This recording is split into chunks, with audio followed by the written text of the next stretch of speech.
Good afternoon. We'll call this regular board meeting for Wednesday, good evening, I guess, Wednesday, January 25th, 2023, to order at 5:34 p.m. Roll call, please, Marcella. Dr. Bankus? Here. Director Daniels? Present. Director Jorgensen? Here. Director Loma? Here. Director Malpacum? Here. Director Nelson? Here. Director Ott? Here. Okay, we have all board members in attendance, 6 of them in person, and Director Loma is joining us from California, where soon he is going to be a granddad with 2 twins expecting. So hopefully everything is going well for you, Director Loma. All right. Thumbs up. Okay, as we move into a moment of silence, the nation was again rocked by another round of mass shootings, and whether it is in the East Coast or the West Coast or anywhere in between in this country, violence is not the answer. So we just celebrated Martin Luther King Day last week, and his fundamental philosophy is rooted in nonviolence, choosing love instead of hate. And Dr. King Jr. condemned violence as evil and immoral, whether that violence was an instigation or in retaliation. So as we move into this moment of silence, I encourage all of us to remember Dr. King's tenets, grounded in the struggle for equality for all. Thank you.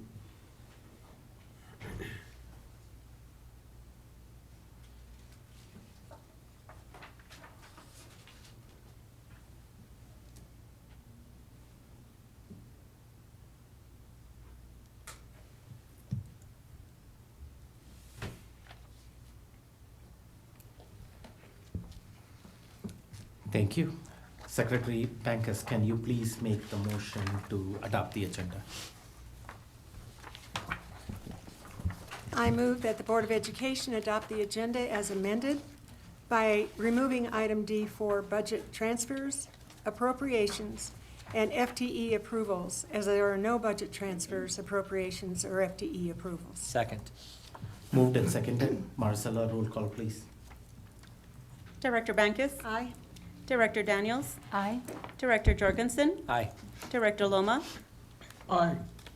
Director Malpacum? Aye. Director Nelson? Aye. Director Ott? Aye. The ayes have it. The agenda has been adopted. So today we have the pleasure of the Penrose Elementary School students. They are going to be joining us and leading us in the Pledge of Allegiance. All right. Cool.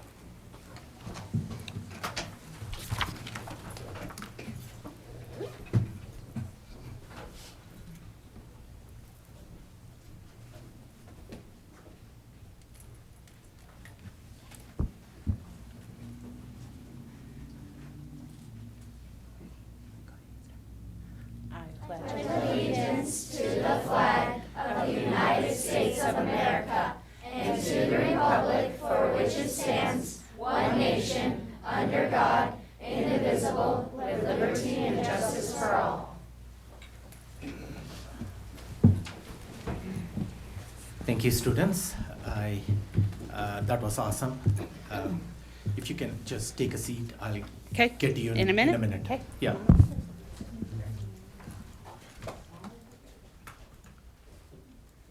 Thank you all for being here and leading us in the Pledge of Allegiance. So the next item on the agenda is the school spotlight. But before we get to the school spotlight, I want to take a couple of minutes to recognize the students from the Strive program. A couple of weeks back, we had the Doherty Pro Start students preparing and serving some delicious appetizers for the community and dinner for the board. Today, we have the students from the Strive program who prepared and served the meal, along with the appetizers for the community. It's exciting to feature our students and highlight their skills. And Ms. Cachillo, Julie, yeah. Could you come up here and maybe you can talk a couple of words about the Strive program quickly? You can talk about your students and the Strive program, what you guys do. Okay. You can talk in the microphone. Alrighty. Yeah. So we support students with We support students with disabilities from ages 18 to 21. And basically, we support them with vocational exploration, actual concrete work skills, also some independent living skills, leisure activities, because that's an important component of being a healthy adult as well. Currently, we have about 70 students in our program. Thanks to the support of Sherry and Scott, we've been able to expand our program to the Galileo Elementary and then also to Boston. So right now, we're really focusing on increasing, basically, Tanya Trujillo is taking on a business where the students will be doing crafts that we intend to sell. And then we're also hoping to open up a bike shop to support our middle schoolers getting to and from school.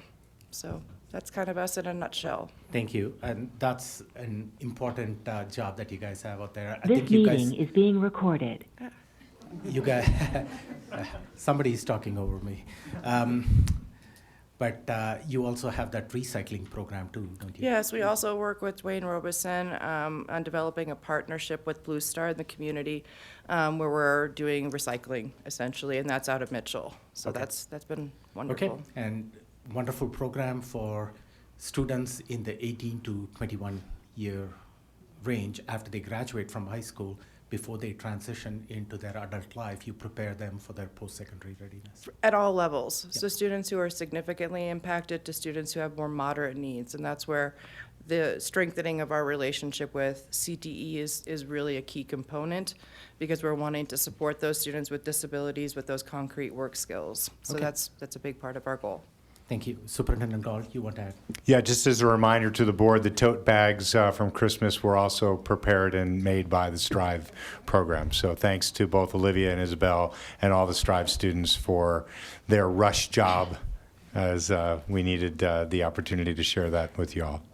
So The last thing I'll say is that we had 10 students supporting the efforts today, and these guys here with us were doing the prep work and the serving, but we had a bunch of other students that helped prepare for Okay, all of them. I've got the names up here, so I'm going to read Right. them out quickly.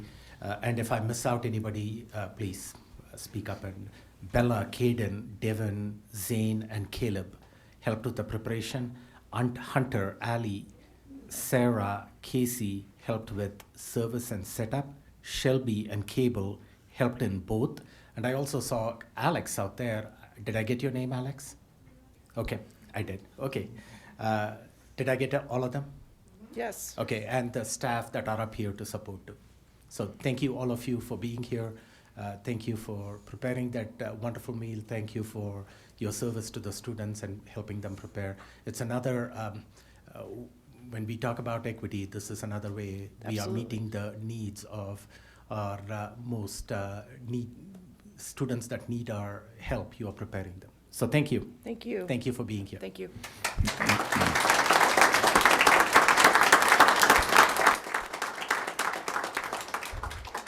And the brownies are to die for.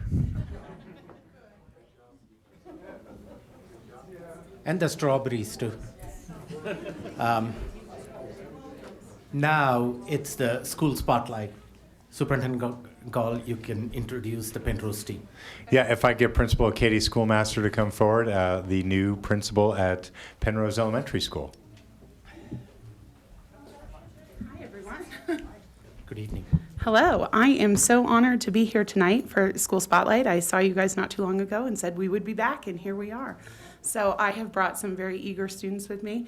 Their families are here. I also have many staff members here, so I'm going to get them up here and get them set, and we will get going. Great. Okay?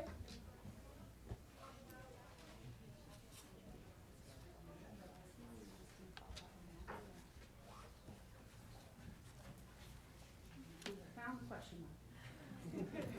The question mark has been located. One more step down so that there's room.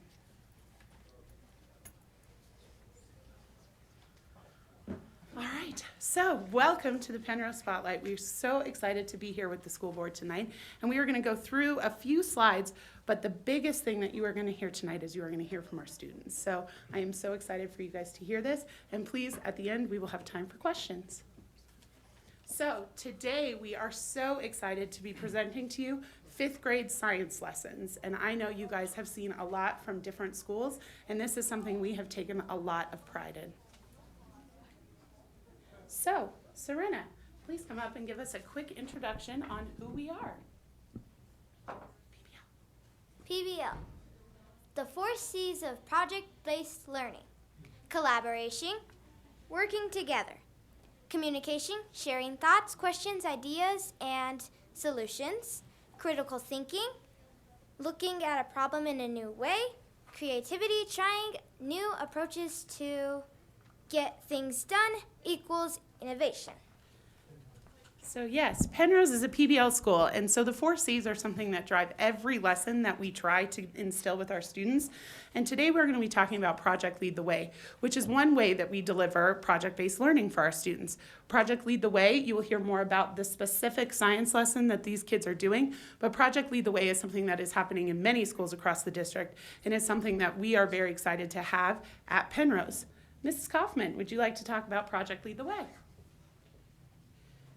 Project Lead the Way is one of the programs that our school has implemented new this year.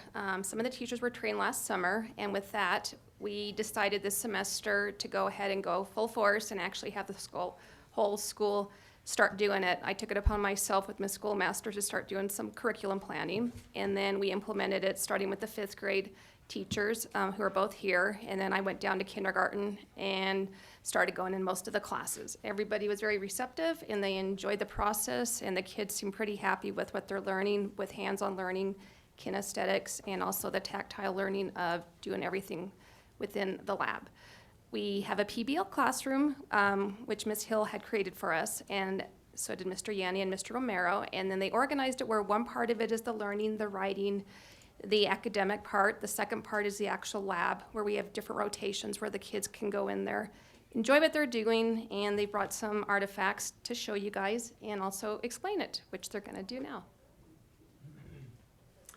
So the current lesson that our 5th graders are working right now on is Earth's interconnected water systems, and so they are flush in the middle of this lesson, and it has been going on for quite some time. They have lots of information for you, and so I know you've heard a lot from me, so now we're going to hear from our scientists. So come on up. I'll be right here, okay? Hi, my name is Malak. We are here to introduce Penrose Elementary School. We want you to know about PLTW. If you're wondering what it stands for Project Lead the Way. This is a great way to learn science in an easier and funner way, to learn science. To get started, scientists stand the whole time to focus on the project. Our project have us standing at all times so we can use our hands during the writings and science experiments. This also gives us the choice to improve around the PBL room and see what other kids are doing.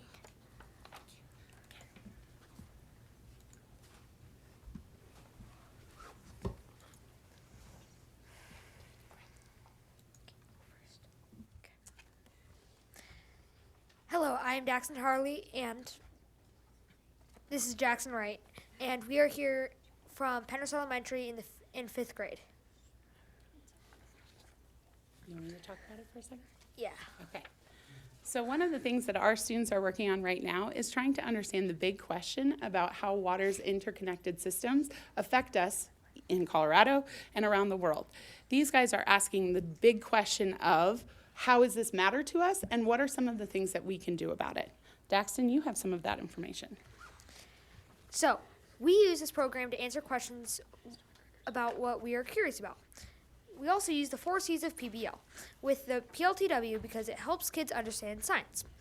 Our group starts with communication to talk about ideas. Then we set creative ideas, which includes collaboration. This is when the PLTW makes us critical thinkers. It's better to learn now as a kid instead of not being able to solve the problem in the future. This also teaches us how to be critical thinkers in our projects. It helps us to remember scientific words and the why. So, I'm also here once again to talk about Earth's water connected cycle. So Earth's water is connected to the food chain and water cycle by growing crops for food.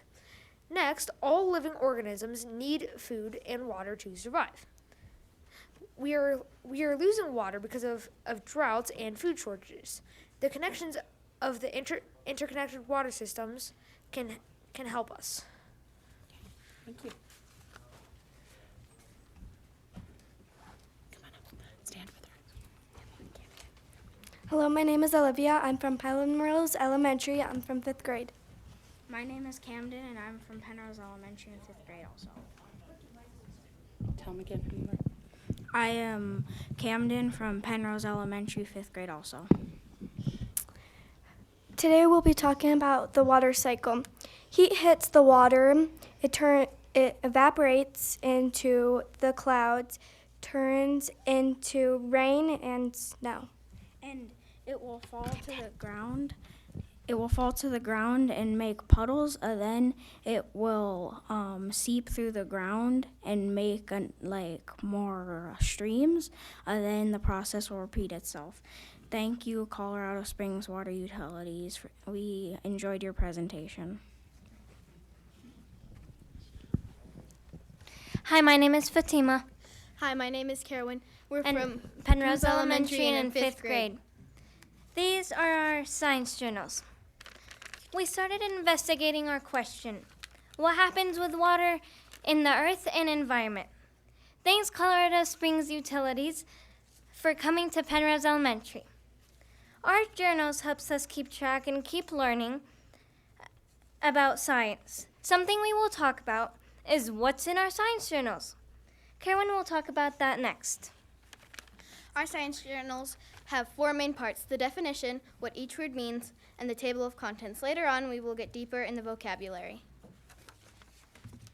Hello, my name is Landon. I am from Penrose Elementary, and I am a 5th grade student. So part of our science journals include a table of contents, vocabulary, which I will go more into depth with, illustrations, Q&A, hypothesis, and conclusion.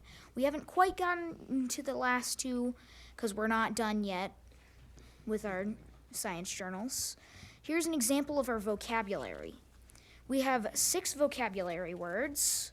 The first one is sun. The second one is water. The third one is oxygen. Our fourth one is carbon dioxide. Our fifth one is chloroplast. Our sixth one is glucose.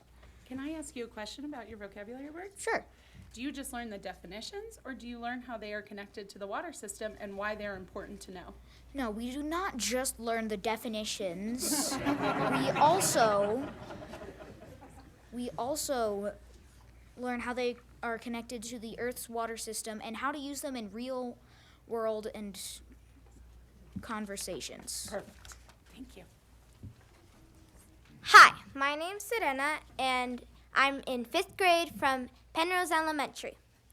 What's next? After what we have all learned from Project Lead the Way is, after the water cycle, there are all connections from all parts. For water, we have a solution: how to not waste water. 1, a water fountain, and 2, a water dispenser. Those 2 things are very important because they separate dirty water with our clean water. With the water cycle, it all helps a lot because water underneath soil or anything it revives itself to plant to help it live. Thank you. Any questions? Wait, no. You're fine. They had one more slide before they were supposed to ask questions. So I will move quickly so that we can get back to the questions and you can use the giant question mark again. So I did want to point out to the school board very quickly that these are what our STAR middle of the year results are looking like. If you see the blue slide or the blue part of the graph, you can see that is where we were at the beginning of the year. And you can see the growth that we have made at the middle of the year. As you can see, we are extremely pleased with what we're seeing in math. And to see that kind of growth allows us to be able to dig in deeper to some of these lessons and know that our kids have the skills to be able to access Project Lead the Way and all of the PBL-driven projects that we're doing. Serena, now what? Any questions?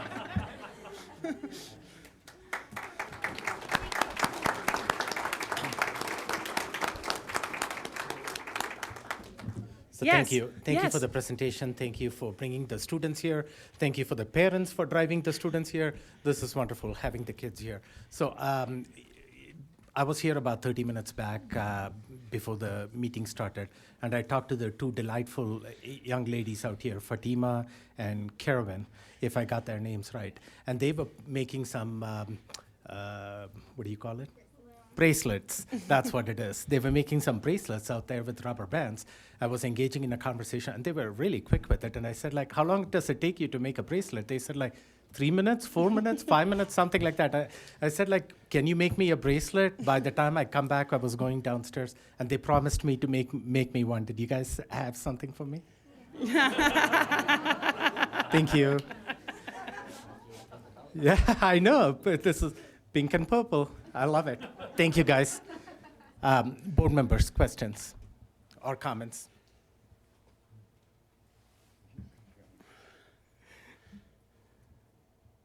Director Nelson. Thank you for the hard work to you and your staff. It's very encouraging to see the growth that you guys have accomplished and so inspiring. So just please pass that on to the rest of your staff because I know it was a lot of hard work that went into making that happen. Thank you. Let us Yes. know how we can support you. Thank you. Many of them are here tonight, so I Okay, do want to that's say. the other thing. Yeah. Can they stand up and you Yes. can introduce So, them? Penrose staff, if you're here, please stand up so that I can say thank you and the board can say thank you. Yeah. Yes.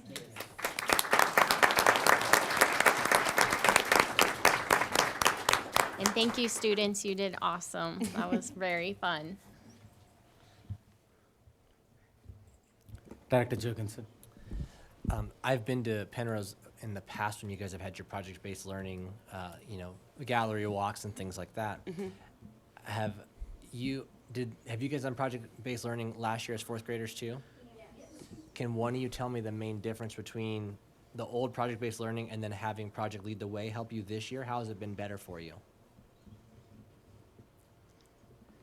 Anybody can think of something, maybe it helps with vocabulary or planning or anything? I think Fatima wants to. Come on. All right. Fatima's got it. Well, last year we were project-based learning, and this year with Project Lead the Way, we really learn more about science, and not just science. Like, sometimes science has math, reading, even drawing. And sometimes we can use that and be creative and figure out more ideas to make our projects more bold. All right. Okay. Wonderful. My favorite explanation of science is that science explains how the world works. Yeah. And I used to be a science teacher, so I love that you guys were talking about science tonight and that you have a little bit more guided path with your project-based learning. So thank you very much. Thank you. Director Bankers. I also want to add my compliments to say that you all presented yourselves very well. As a former fifth grade teacher, I would be proud to be your teacher. And I know how proud your principal and your teachers are of all of you in your performance tonight. You've explained your positions very well. You were very clear about what you said. And I think that's why you're not getting any questions, because you did such a good job of telling us about your project. Thank you so much. Director Daniels. Thank you. It's always good to see you, Ms. Schoolmaster, and I have to ask, is this Mr. Mann's class? No, this is actually Mr. Romero, Mr. Yenny's class who are here. Okay, great. I haven't had the honor to meet you. I saw Mr. Mann in the audience and always have to give him a big, Yes. He's been around for a while, and Yes. it's always good to see you. So I wanted to make sure that I acknowledged, yes, sir. I want to add that I was mentored by Mr. Mann. Perfect. So there you go. Mr. Mann. I want to add that Mr. Mann was one of my third grade teachers. Thank you, thank you. Just so everyone knows, Mr. Mann has been holding it down for years. I appreciate him too. My children went through his class and everything in school. Thank you, Mr. Mann, for being a mentor, working with our students, working with our staff, and always wonderful to see you in the space, right? Thank you, Ms. Schoolmaster. You know I've been, I miss you guys tremendously. Thank you.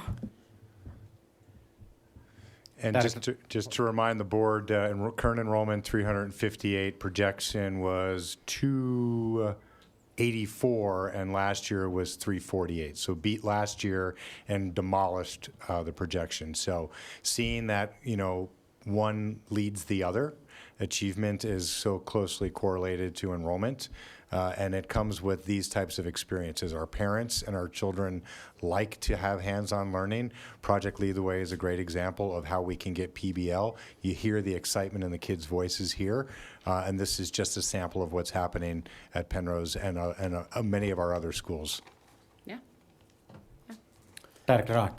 Thank you. I just want to add my thanks. Yes, I'm way over here. Hi, everybody. See, I told you I was over here somewhere. Thanks for bringing your projects to your science journals and sharing those with us so we can see what's really happening.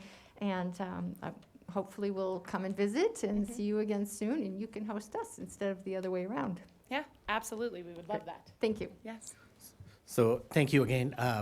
I have a quick question for you, Sure. Principal. So you stepped into the situation in October. How has that transition gone, you stepping into that role in the middle of the school year? Yeah. You've been there a couple of months now, so maybe you can talk a little bit about how your role and integrating within the school. Yeah, it's been amazing. It's been excellent. And I know the last time I was here, I was about a month in, so I had limited experience. But right now, I can say that I was able to start second semester with the staff and with the parents and with the students, and it has felt like an amazing start to second semester.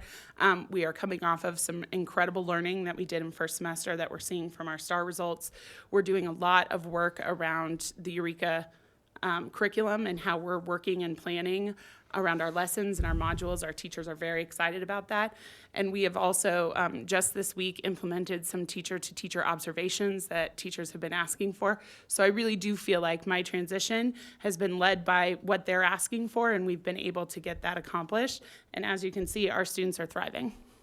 Yeah. Thank you. Thank you for that feedback. And again, I was talking to some of your team, and you were not in that room at the time, and they provided that same feedback to me, that you've been an awesome addition to Penrose Elementary. Thank you. So Thank you. Thank you for. Thank you. Yeah. Thank you for the energy and excitement, and also the new ideas that you're bringing into the school. Yeah, it's been a great transition. So, and thank you guys for all of your support and all of your kind words as well. Okay. Okay? Thank you. Okay, final slide. Oh.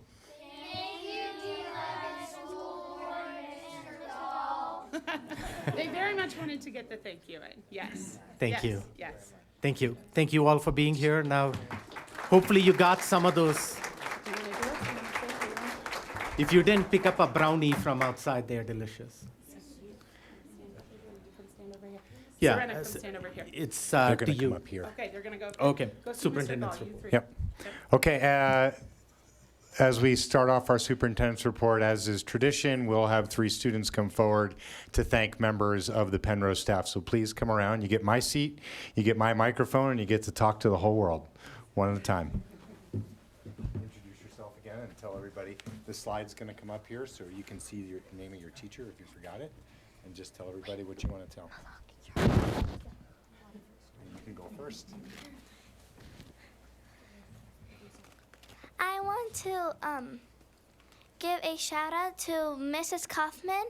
Mrs. Kaufman took a leadership role in teaching and modeling PLTW in 5th grade, as well as other grades levels for second semesters. Great, thank you.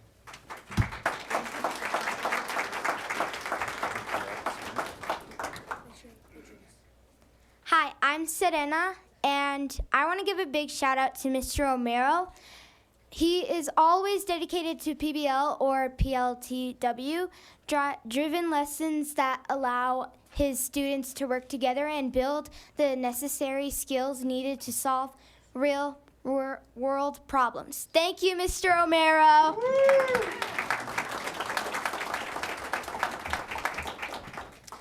I'm Jackson Harley, and I would like to thank Mr. Yenny.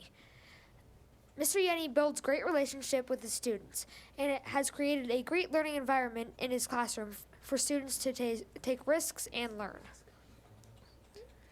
Thank you, Mr. Yenny.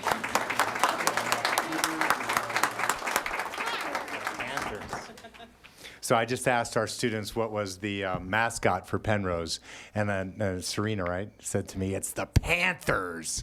So let's hear it for the Penrose Panthers. Thanks, everybody. Keeping with our GSD awards, I want to give a huge shout out. Ty gets the award here for the biggest biceps at our unified bowling today. But the countless numbers of people that are represented in what we did today, which is the second unified bowling event. I know that Board President Mal Packham referenced this in his last board report. This is our tipping our toes into actually coming with 4 sanctioned unified bowling teams by next year by the Colorado High Schools Sports Association, that our high schools will be competing regionally with unified sports. And so we'll start with bowling. Ty was a tremendous competitor from Mitchell today. I think he beat me by a couple of points. And so it was just great to be out there with the team. We had so much fun. Huge shout out for Peak Bowling. They actually gave us the whole facility for free today, which I believe is the second time that they've done that. All lanes, all students, all staff, all morning long. We had a great time. So thanks to Ty and to Chris Knoll. He's not here right now, but for helping to coordinate this in conjunction with our 4 high schools. It was a great event.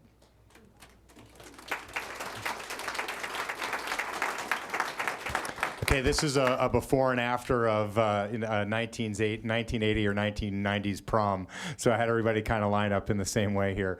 This is actually the power of what we saw last week in our mid-year data review. So this is what's happening at Adams, and this is Brian Relick's area. And so who we have represented here, Bonnie Martinez, Miss Sarah Clemens, Anisha Jones, Clara Milhako, and our area instructional coach, Jill Cordier. And what we have here is the power of bringing coaching directly into the classroom in conjunction with the instructional strategies and the curriculum. In the 4th grade, we had 69% mean growth percentile on STAR Math, which is how much growth our kids had from beginning of year to mid-year. And the national average would be 50%. And so beating 65% would say you're not just beating the average, you're actually closing the gap. And in Miss Martinez's 2nd grade classroom, they had 87% mean growth percentile, which you can see is really just crushing both what's happening nationally and really accelerating learning in our classes. So I just wanted to translate for those who saw the work session last week that there are real people behind the data. The data stands for where it is that we're heading as a whole, but we don't go anywhere without the individual efforts of both teachers, staff, coach, everybody in administration that is supporting the buildings here. So this is a huge shout out to our central regional team and particularly to Adams here. So thanks a lot to Adams Elementary School and the team there.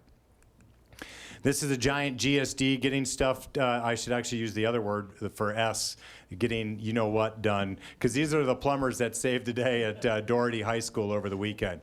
We were hosting a regional wrestling event, 30 boys teams and 15 girls teams from all over the region, and of course the emergency call came in that says there's not a toilet that is backed up. All the toilets are backed up. And so our plumbing staff here, Craig Johnson and Daniel Furbush, actually came out on the weekend and actually fixed the problem, not just temporarily, but permanently. And so we were able to host the rest of the event without anybody understanding that we had to get some serious S done and taken care of there at Doherty. So thanks to our tremendous support that we have in facilities. I didn't put her picture up here, but I'm going to ask Chief Bailey to stand up for a second. Chief, can you stand up for a second? Phoebe Bailey is one of the first folks I met when I got here in July, and Phoebe said, what can we do for you as the new superintendent? And I said, I want to be the first to advertise high school principals openings that we have for next year, because I know that the first to advertise will get the highest quality candidates. So we have 6 forecasted openings due to retirements and promotions, and these are the 6 schools, and we are advertised live on LinkedIn, on the web, all the local ways that we advertise as of Monday. And so if you know anyone who's interested in joining our fabulous D11 team as an administrator, we have elementary, middle, and high school opportunities. We'd love to have them interview, and so this is a great shout out to Phoebe and her team in meeting that first goal that says, let's be first in the El Paso region to say, we have principal openings and we want you to come join our team. Thank you, Phoebe. Big, yeah. The silent round of applause, jazz hands. It's not public comment, so we can clap. And finally, I want to shout out an attendance win. We do a data dashboard review in every one of our executive cabinet meetings every Tuesday. And the first thing we go over is attendance. Because if you're not there, you can't learn. It's just as simple as that. And so I want to shout out the Southeast region. If Sherry Callback could stand up, our area superintendent. She's already standing up. We're out of seats. And so Sherry's Southeast region had both the strongest growth and consistent growth. You can see 10 of her 11 schools improved their attendance last week, and it's really hard sometimes when the weather's bad to get consistent, strong attendance. And the biggest improvers, it's always great to see Mitchell High School at the top of that list. I really want to translate what that means. 25 more kids came to high school last week than they did the week before. Now, that doesn't sound like a lot to people. But to those 25 kids, that's another week of instruction that they're getting that they wouldn't have gotten before. And so if we can do 25 kids every week, every other week, we'll get to a place where we're at the 95, 97, 99% attendance rate that we know it needs to be able to close the gap that our kids have felt through to COVID and some of the other challenges. So hats off to Sherry and to all the schools in the Southeast region.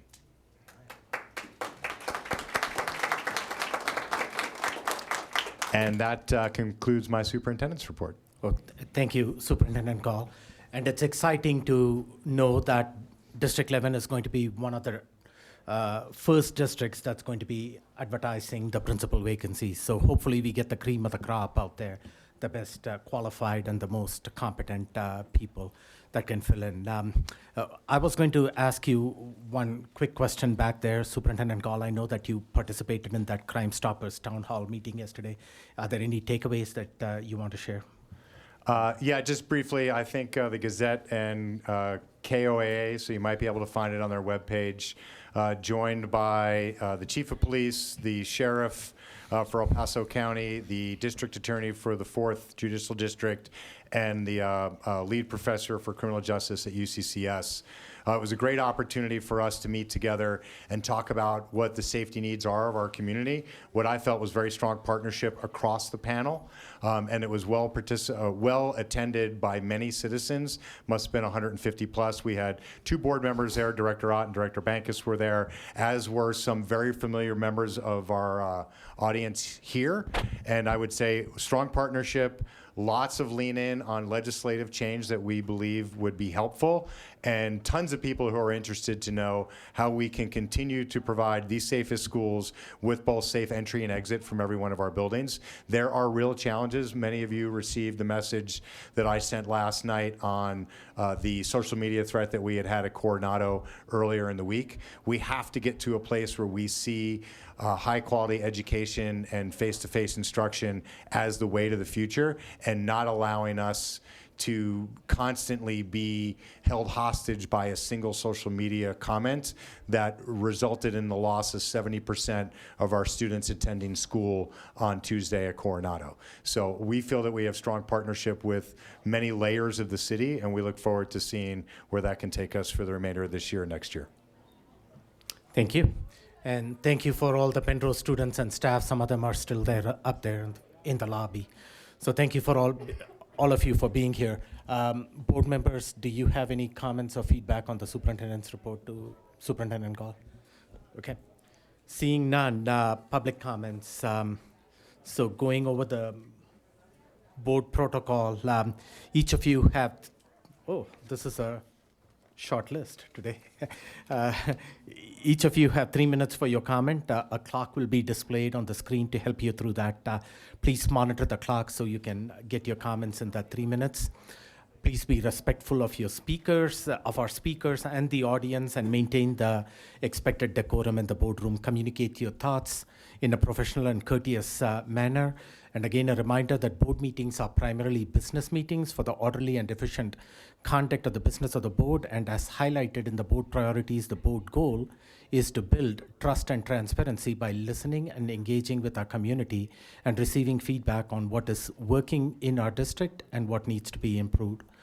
All done with civility in a dignified manner without resorting to personal attacks and disparaging remarks. If you want to show support or solidarity to a speaker, please stand as the speaker is talking or use a silent applause. Lastly, the statements made by the public do not reflect the views of the board or the district. With that, the first comment, Ms. Gonzalez, Dora Gonzalez.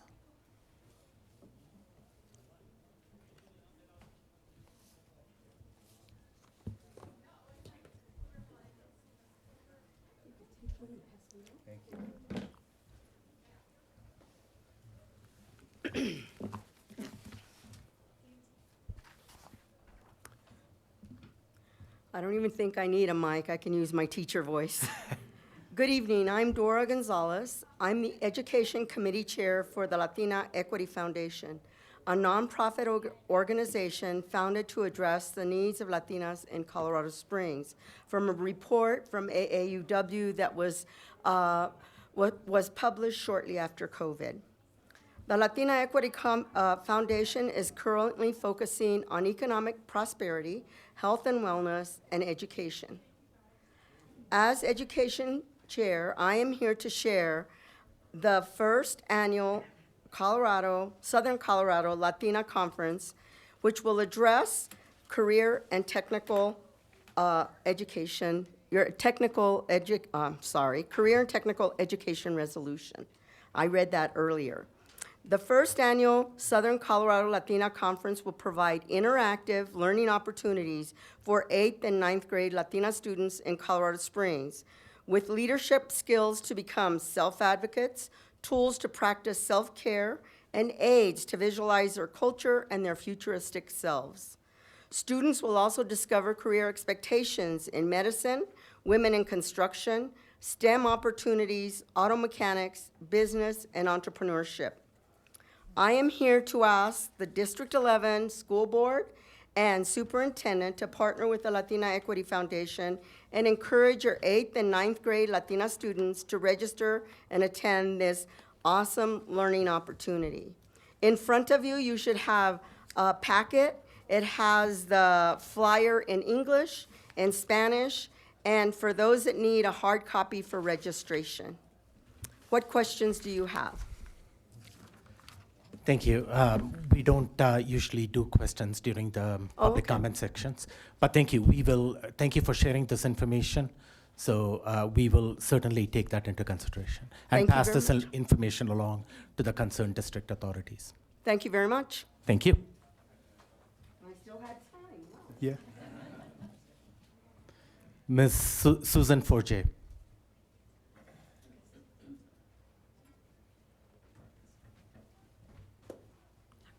Yes. We wanted to sign up as a group, so do we have 5 minutes. Okay. Guys, run up. So, let me introduce you guys, just line up. So, Superintendent Gall and Board of Education, I am super proud to present to you our award-winning robotics team from Sabin Middle School.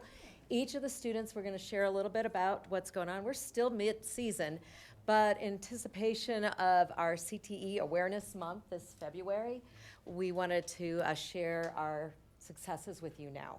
And I just want you guys to be really clear, this would not be possible without your support of CTE programming, the wonderful support we get from our CTE department, Dwayne Robeson, and of course our principal, Dan Carragher.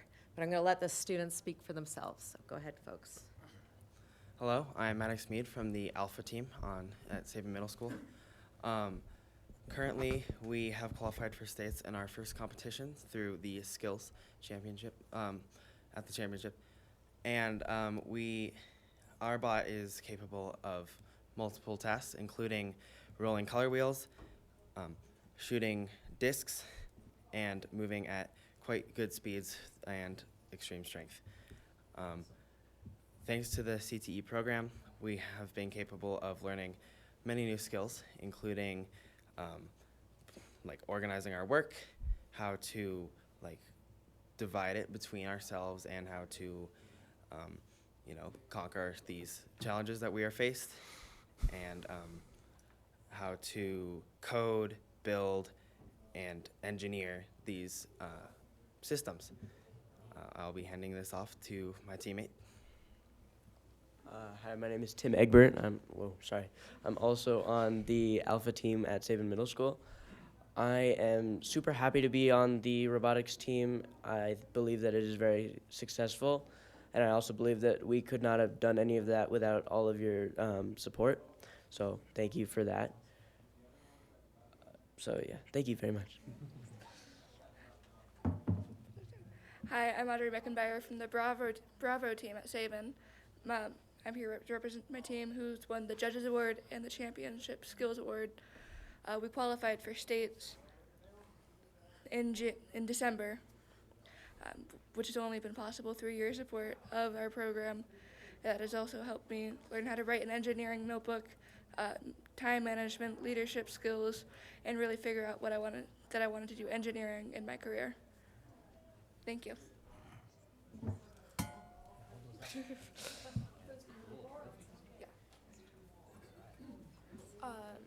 Hello, I'm Addie, and I'm on the Echo team at Saban Robotics. And at this last competition, we won the Excellence Award, which is doing well overall at the competition. So like doing well for judge interviews and notebooking, the skills competition and tournament. And so that's why we won the award, and because we won the award, we get to go to states.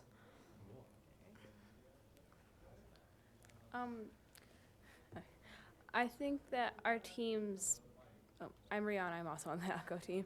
I think that our team's main strengths, are just generally working together. Like when we go to competitions, it's very much like we all know exactly what we need to do, and we can all do it without very many problems. And like our bot can quickly advance through the things that it needs to do with like the normal struggles along the way.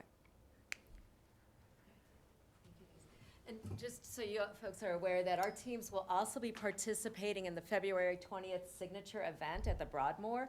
It is a national event, and we're super excited about that. March is February 20th. It's also a part of the Cybersecurity Symposium. So our students are being exposed to a wonderful opportunity that is in high demand in our community. March 3rd and 4th is when the state competitions are being held up in Denver, and we really have some strong teams. So thank you for your time, and thank you for your support. Thank you. Thank you for coming and making this presentation and letting us know about the good things that are happening at Saban. I didn't realize it's January in Colorado and you're wearing summer shorts. Thank you. Ms. Sharon Simpson-Dagon.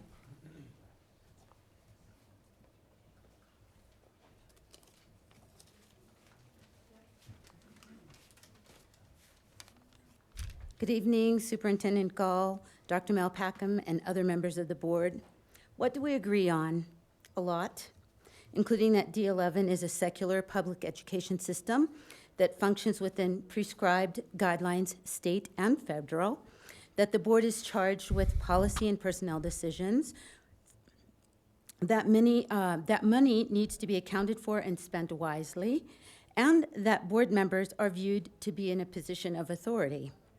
Given those facts, is it possible that all board members respect their position and the public enough to refrain from sharing information that is from disreputable sources and conveying misinformation intended to engender fear, disdain, or division?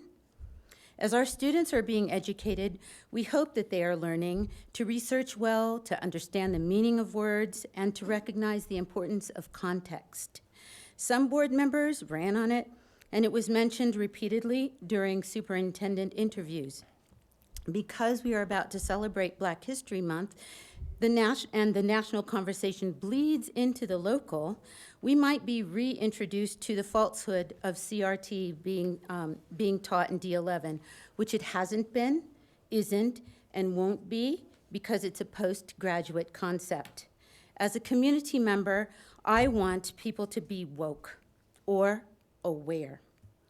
People should know that no one in K-12 here teaches critical race theory.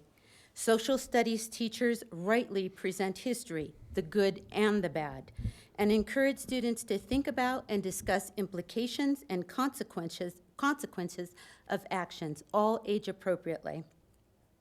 D11 parents have been afforded a voice for decades regarding their own children, whom they could opt out of certain assignments without preventing their classmates from learning about important people, events, and concepts. No one is indoctrinating children. Christians are not discriminated against in D11, and social emotional learning is good for a child's development, as Dr. Bankus shared in December. Let's always applaud our educators who encourage students to think and to support their arguments well with legitimate sources and facts.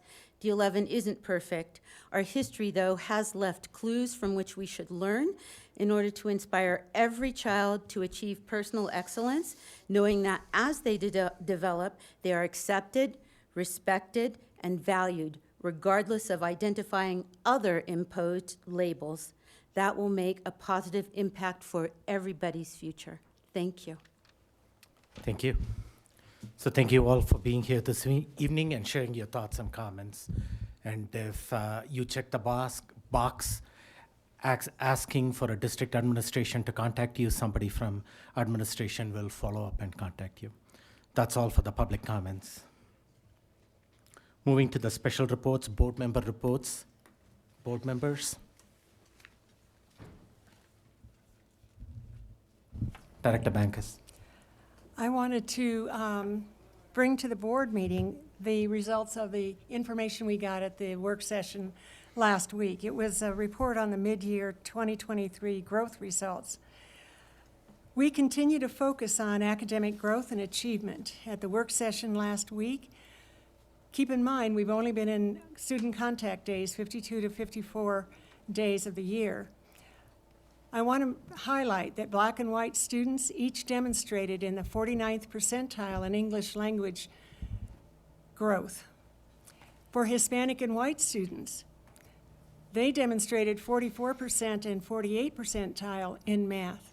We're closing the gap. We're not where we need to be, but the gap is closing. And when we provide the education and the supports, and I also want to note that it's not with a change of personnel that's happened, other than our superintendent who came to us months ago, that we are moving in the right direction.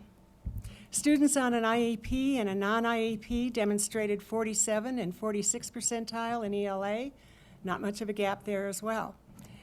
The gaps are closing as we continue to bring in supports for teachers, ESP, building leadership, and families.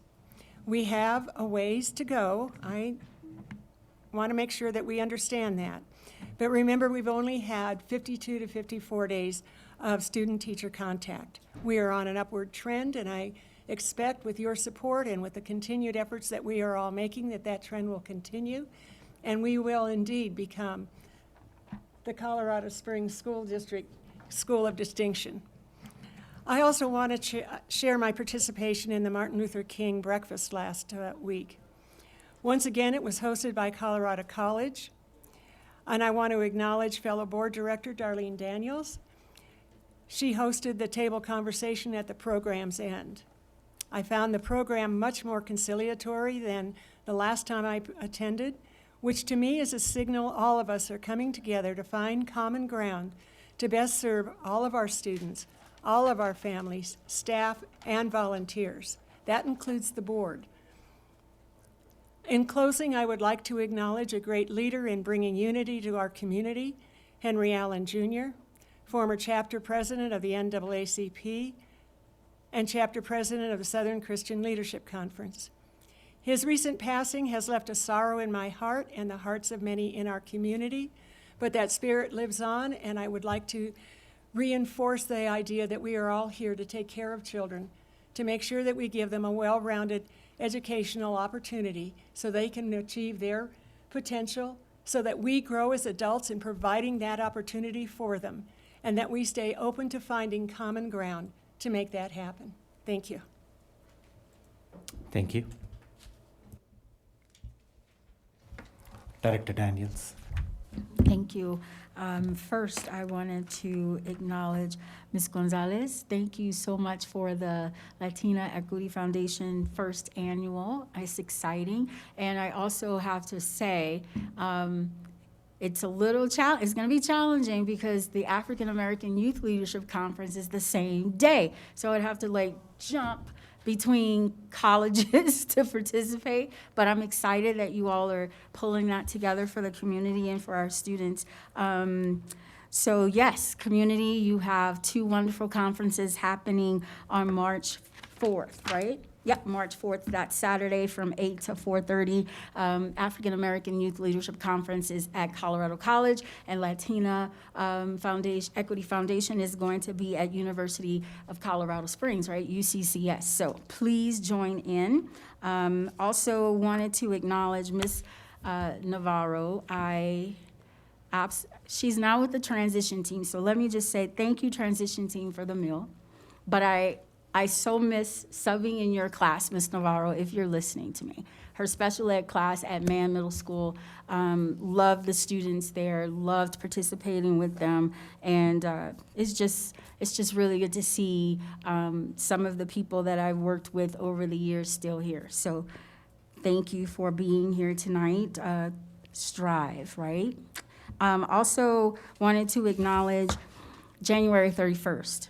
We have our post-secondary education night happening at Palmer, and I want to make sure that the community knows Mr. Dwayne Robeson and Ms. Melissa Smith are working hard to make sure that we know as a community, parents, students, counselors, everyone that's on deck for the greatness of our students.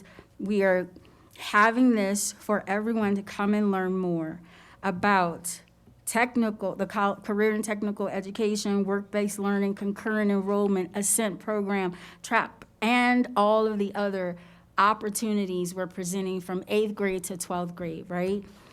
Please join us Tuesday, January 31st from 6 to 7 at Palmer High School and discover all of the options. And we do have 2 more coming up, February at Doherty as well as March at the Roy J. Watson campus. They are working hard, ladies and gentlemen, to have panels of people talk about the programs and introduce parents to FAFSA.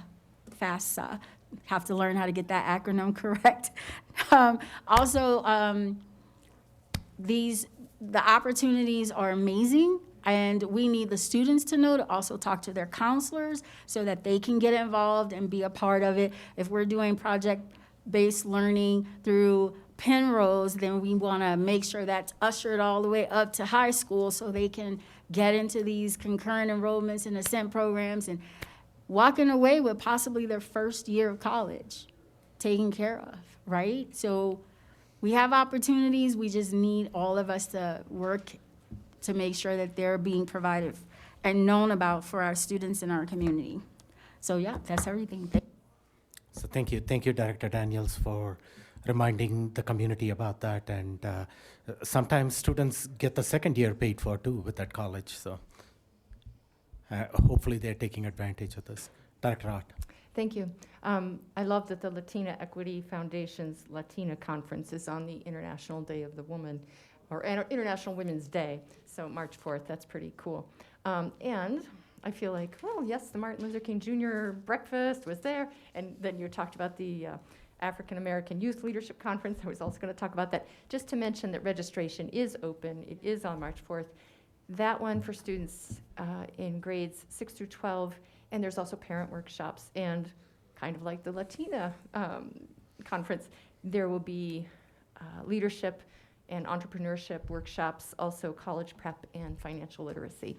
So just a heads up on that. So lots of opportunities in and outside the district for students. Thanks. Thank you. Director Nelson. Last week, I had the opportunity to visit 3 schools, Jackson Elementary, Siva Charter High School, and James Irwin Charter Academy Elementary School. Each of these schools provides something unique to our community in style or focus that families and students desire. SEVA is D11's highest performing high school academically, while providing a wide array of visual and performing arts opportunities, serving Colorado Springs students for over 20 years. I'm going to give a little plug for their talent showcase called the SEVA Soiree, and that will happen on April 28th at the Ent Performing Arts Center, which if you haven't been to that facility, it's beautiful. And so this would be a great opportunity to check it out if you want to come see our students share a variety of high-level performances. James Irwin Charter Academy excels at academics, serving a high population of minority students. And I just saw on their website that they are in the top 9% of all Colorado schools. They have a philosophy that states how well a student does is directly related to the quality of the instruction he or she receives. Every student receives additional time during the day to focus on either math or reading, depending on their need. So this totals around an hour and a half on the topic. I hope I got that correct based on the tour last week, trying to remember the details. Jackson Elementary utilizes the AVID program to provide a framework for effective teaching and learning. Each classroom at Jackson has a GROW plan. For example, one stated, get ready to learn, review what you know, open your mind, and wonder and ask. While there, I heard phrases like yakety yak, don't talk back, or macaroni and cheese, everybody freeze. These are attention grabbers. This school has a very high transient population. Students are coming and going throughout the year, and a high free and reduced lunch rate. I want to say it was around 84% if I'm remembering correctly. Despite these challenges, students are growing academically. At each of these schools, I saw engaged students, direct, high-quality instruction, a welcoming culture, and incredibly caring staff that truly love what they do and love the kids. It was a pleasure to visit these schools and so very encouraging to me personally and inspiring to continue to do the hard work of serving students in Colorado Springs. I would ask that you partner with the board as we keep the kids at the center of all decisions made. Thanks, everybody. Thank you. Director Jorgensen. Yes, good evening. As we end January here soon, in about a week, I want to take a moment to recognize that January is National Slavery and Human Trafficking Prevention Month. Recently, I had a daddy-daughter dance this past weekend. And while I was there, trying to have my 3-year-old not freak out while they were having a Q&A session on the stage, I was out in the lobby and I spoke with another dad who is a D11 father of 3 daughters in our district. He shared with me that his 13-year-old middle school daughter told him about girls in her grade discussing body counts and how uncomfortable that was for her. I asked what body count meant and was devastated to learn that this meant sexual interactions. Our youth are trying to fit in, trying to feel accepted, and it's heartbreaking to fathom that this is in our middle schools. And beyond our middle school walls, and even our other school walls, children predation is rampant online, pushing youth past age-appropriate boundaries and destroying their innocence. This should enrage us all and motivate us to action. My goal tonight is to spread awareness of this and to ensure that policies this board adopts and revises supports the safety of our students and their families. Some may say, well, kids will be exposed eventually, or that sexually explicit material is reinforcing that these things are real in the world, or they need to learn them sooner or later. Exploitation of our children and their innocence should never be condoned, no matter the environment. I urge my colleagues here at the dais to help me ensure that this is not happening in any of our schools.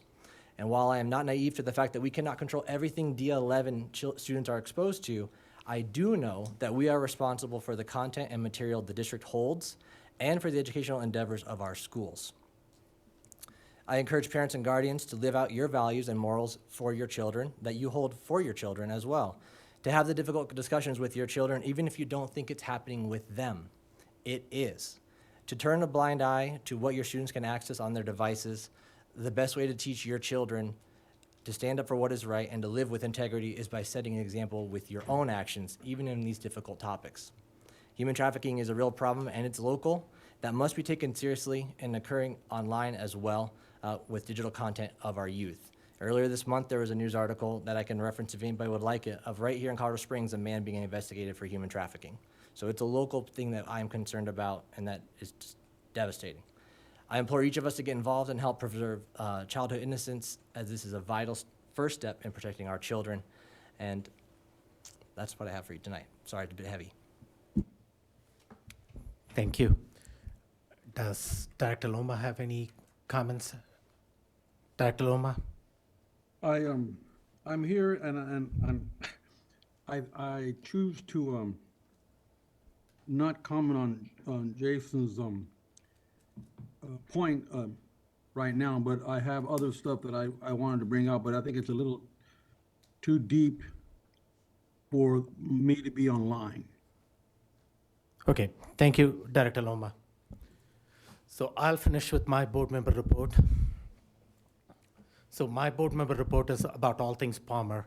So our high schools are having open houses. I think Coronado had their open house yesterday. Mitchell was last week. But I attended the one at Palmer on January 12th. It was a great atmosphere out there, and it was well attended. Director Bankus and Director Nelson were also present. There was a short presentation at the very beginning highlighting the IB program out there and other opportunities for Palmer students. I think I'm getting some evil looks from across my board dais out there, and I will come to that in a minute. All of us parents and future students got to walk around the campus, engage with staff and current Palmer students. I enjoyed the whole atmosphere out there, got to visit with several students and various clubs, including the students in the picture.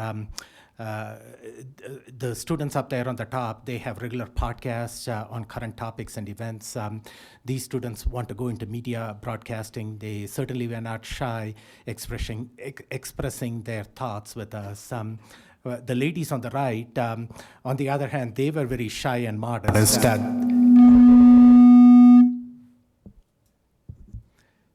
So the ladies on the far right of the screen, in the colorful outfits that they are wearing, they were shy and modest. And when Director Nelson and I talked with them for a while, they would not perform for us. We had to walk to the other end of the room, and I had to sneak back when they were performing to take a picture of them. And then, of course, we had Mr. Sean Vibrant and his students there were demonstrating some of the virtual reality gadgets. Director Nelson and Bankus gave it a spin. I think Director Nelson was up there in the universe among the stars out there. So some of the technology that our students get to use are cutting edge and just amazing. And we got to engage with various clubs out there, Frisbee Club, Coding Club. I think there was another club on community projects, Speech and Debate Club. But I'm glad to see multitude of clubs to meet our diverse student needs. And then the staff out there by the wall up there, those are the counselors.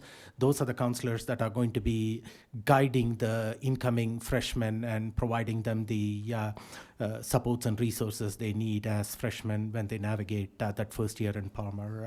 And then the final picture that we have in the corner out there, one of the yearbooks. There was a table with a bunch of yearbooks, and look what I found in that yearbook. Good things come out of Palmer, and you are Director Nelson making a difference now on the school board.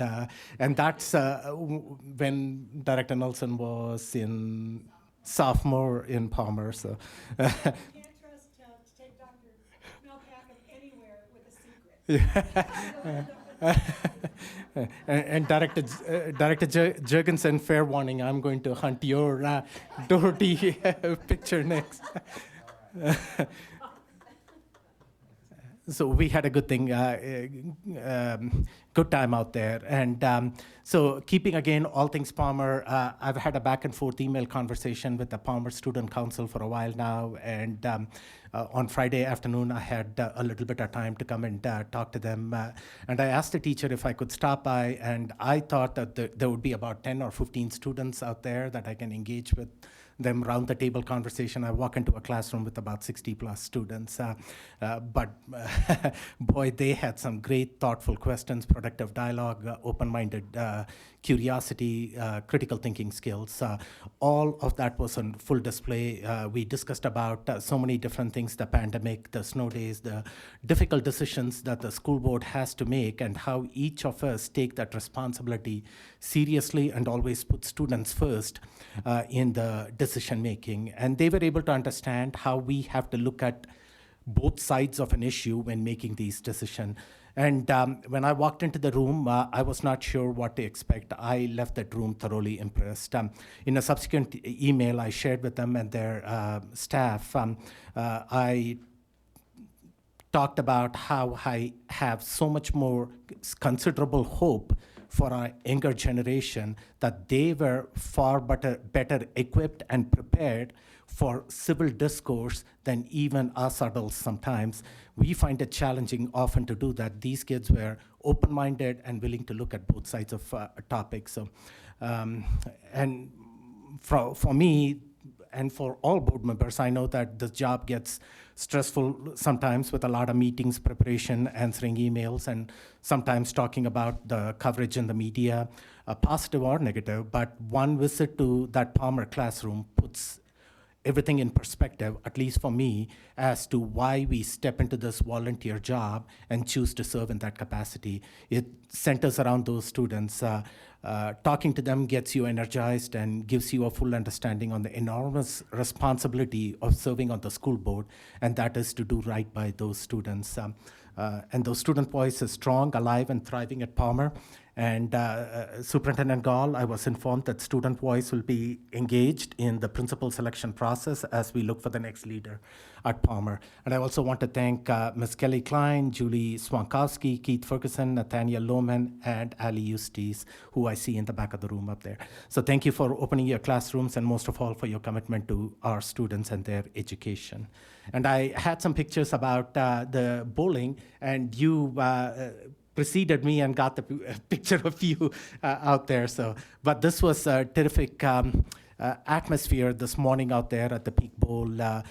All our high schools were out there engaged, the principals, the students, seeing these students having fun out there. That's what that is all about. And the students that have special needs or disabilities, sometimes they find that classroom atmosphere intimidating and they don't open up.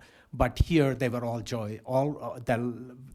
Their face was filled with laughter, and they could not stop giving high five and shaking hands and thrilled. And I think this is going to carry on to the classroom. So appreciate what Athletic Director Chris Knoll putting this program together. Great spirit and energy.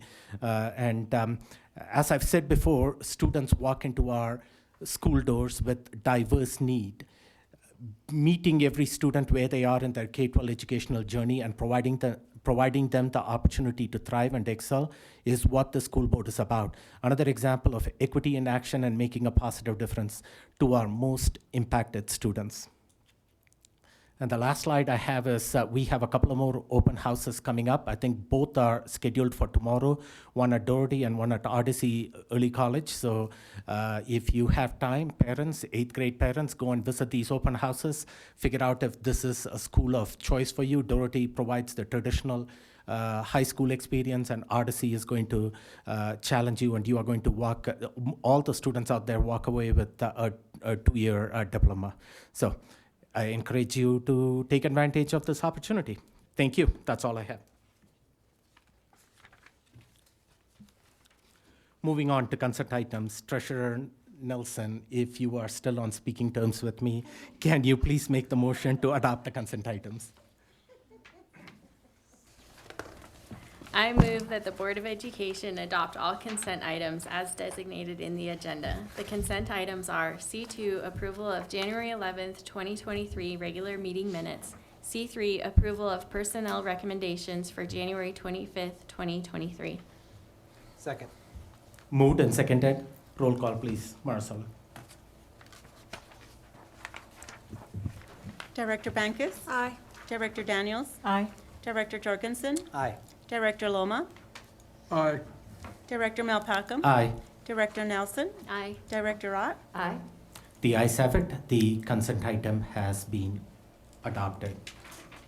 It was just by random chance. They had one of the years of the yearbook that I was there. They had, a variety of years there, and they were like, "When did you go here?" And the teacher pulled it out and found my picture. So, what are the chances? And thank you for showing it to me. Moving on to the action item. Okay. Point of order in regards to the motion, there was 2 of the consent items that were not read. On the second page, if you flip over C4, Oh. C5. Should I make the motion again Right, and list please those? do. Please. Okay. Did not see those on the second page. I move that the Board of Education adopt all consent items as designated in the agenda. Additional consent items are C4, approval to repeal policy IHB and regulation IHB-R and adopt as policy KBA and regulation KBA-R. C5, approval of district-wide closure on January 18th, 2023 due to inclement weather. Second. Moved and seconded for the additional consent items. Marcella, roll call, please. Director Bankus? Aye. Director Daniels? Aye. Director Jorgensen? Aye. Director Loma? Aye. Director Malpacum? Aye. Director Nelson? Aye. Director Ott? Aye. The ayes have it. The additional consent items have also been adopted. Thank you for catching that. Well, I just thought it was important that I actually be on the official record that we did have a snow day. Thank you. Thank you. So moving on to the action item, Director Daniels, can you please make the motion for item D1? I move that the Board of Education approve Resolution 2023-17 for the James Irwin Charter Academy application. Second. Moved and seconded. This item originally came in front of the board as non-action item in December. We had a work session in early January. All the follow-up questions from the board have been answered by James Irwin administration and staff in subsequent emails. Superintendent Gall, is there any additional information you have to present from your end? There is not, just to acknowledge the hard work of my team all the way across the board, led by Dr. Scott Mendelsberg, and I believe Mr. Doherty is also in attendance here from James Irwin. And so just appreciate the collaborative nature, and to certainly give a shout out to all the committees that helped lean in, the DAC, the Accreditation Committee, I know the Budget Committee as well. Okay. So thank you. Just for clarity, what is coming in front of the board is a resolution that if the board approves, will direct the D11 administration to work together with the applicant and negotiate a final school contract that will then come in front of the board for final board approval. It essentially gives the green light to work out a final contract right now. Board members, I just first want to know if you have any questions or clarifications that need to be answered. Not comments. Do you have any questions or comments? Questions or clarifications? Director Ott, you have a question? Yes. Yes, go ahead. Just wanted to check on the timeline, just so for the community to be aware of when the contract is expected. Okay. The contract, as it reads, gives them 90 days to work out a contract, but my understanding is you expect it in less than 60 days? Yes, in less than 60 days. So by end of March, maybe even middle of March, before we go on a spring break. Would that be That's correct? our goal. Okay. Okay, seeing no further questions, I know Mr. Rob Doherty is here, CEO of James Irwin Schools, in the audience. Do you have any thoughts or comments you want to share with the board at this time for a couple of minutes? Okay, please come.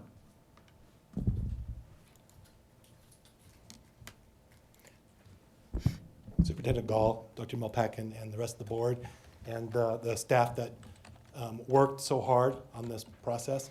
I want to thank you for the way that this has transpired. It was professional, it was respectful, and I've done this about 6 times now, and it doesn't always go out doesn't always work that way. And so no matter how the vote goes tonight, I want to say that we're walking away from here with good feelings and a lot of respect for the work that you're doing, and know that we're all on the same page. We're trying to do what's best for students This is it's our community. It's not just a James Irwin community or a D11 or a D20 community. This is our entire community, and we certainly want to do what's best for our kids. Thank you. Thank you, sir. So before I ask Marcella for roll call, board members, do you have any final thoughts or comments that you want to share on the subject matter before roll call? Okay, seeing none, I do want to share one document that was posted on Board Docs. Marcella, could you pull up that document? So early on in this process, even before this, the winter break, I asked for an in-depth comparison of D11 with surrounding districts pertaining to charter students. And I want to thank Dr. Kolacki and his team, especially Ms. Melissa Andrews, for compiling this information together. And I'm just sharing the most essential information.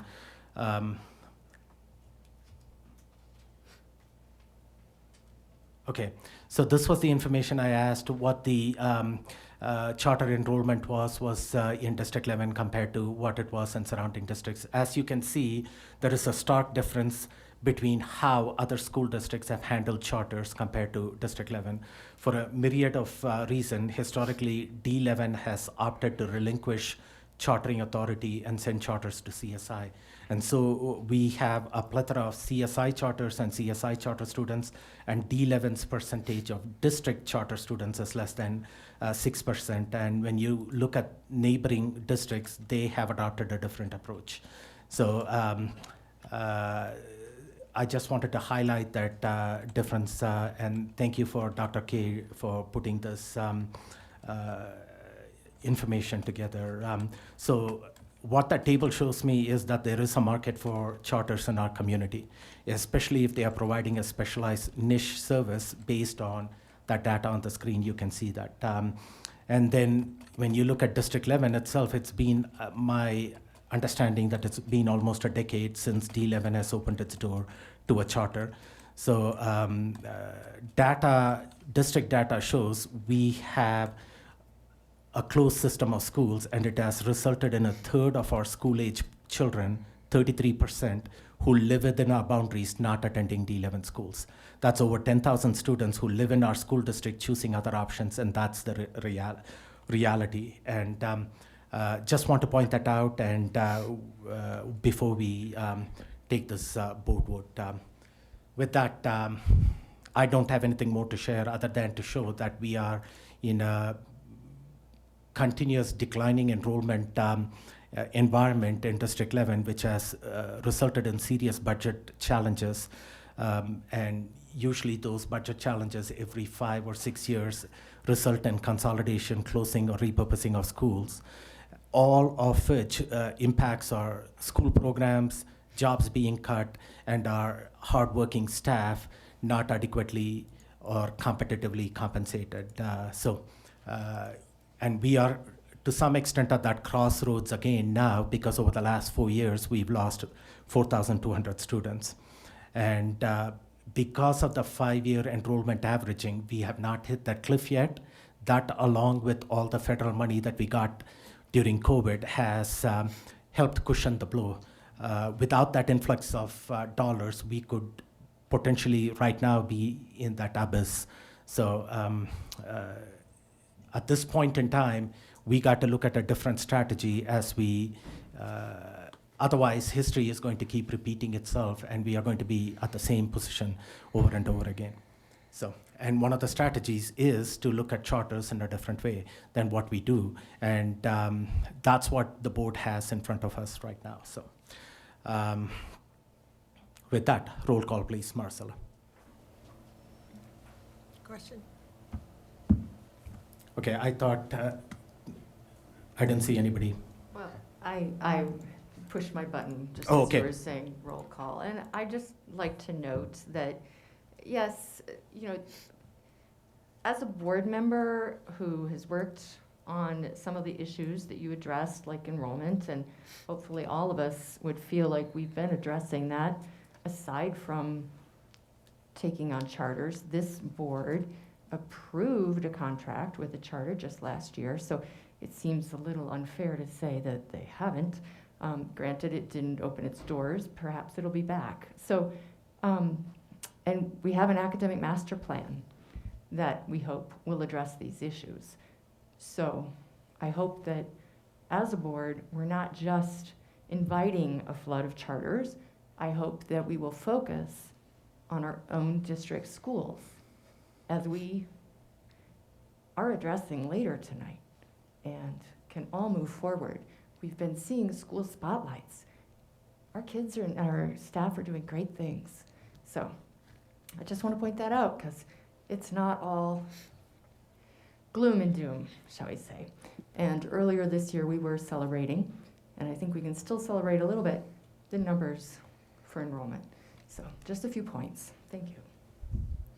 I'd like to Yes. dovetail on Director Ott's comments of the non-binary nature of this strategy.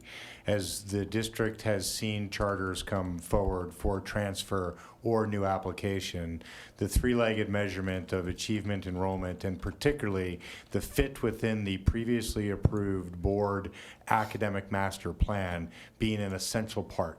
So this can be a yes and, not a no but or a binary situation. And so as the board considers this vote this evening, the completion and the acceleration of our promise to the community in accepting the fact that choice is an existing part of both our state, our county, and our district. If one were to add the numbers across, and it's impossible to go back, but if there were no CSI charter enrollment and those all had been District 11 authorized schools, District 11 would still be the largest district in El Paso County. We have given that away to both District 20 and District 49 by total enrollment because of that non-charter-ish friendly attitude of previous boards, acknowledging that this board did approve LSI last year that had some launch issues that we continue to work with. The charter portfolio strategy, as seen first as an extension of AMP, is how we wish everyone to see the opportunity. And how AMP is then impacting both achievement and enrollment is the logical outcome of what a strong academic master plan would bring to bear. So thank you, Director Ott, for your comments, and thank you, Superintendent Gall. Yep, I will get to Al too. Director Loma wants to make a comment.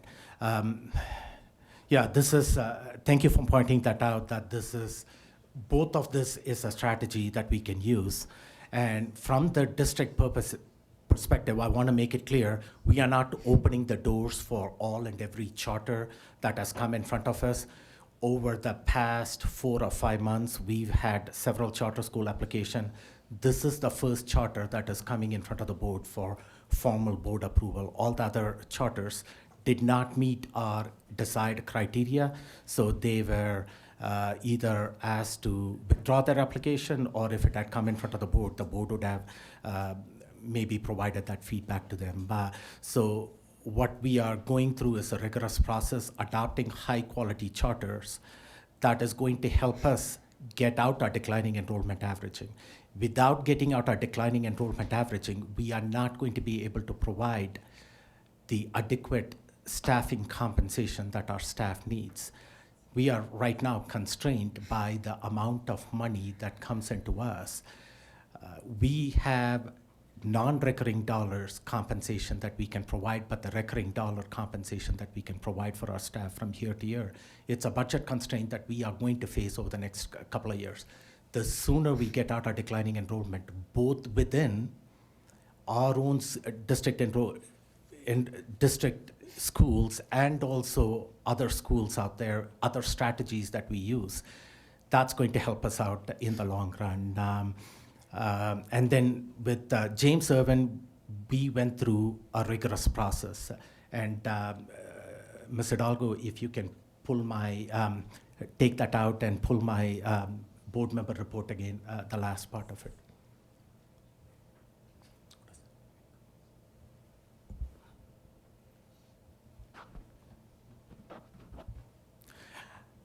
So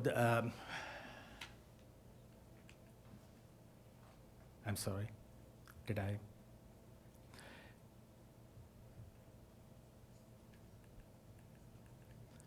So I just wanted to point this out too, like Director Nelson talked about, we take this process extremely seriously.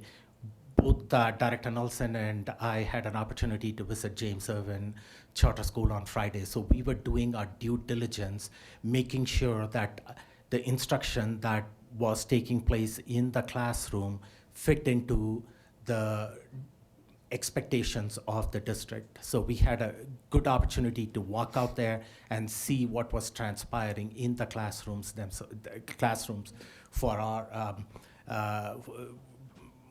own understanding of what was going on. And like Director Nelson pointed out, there are a significant population of minority students in that school, and one of our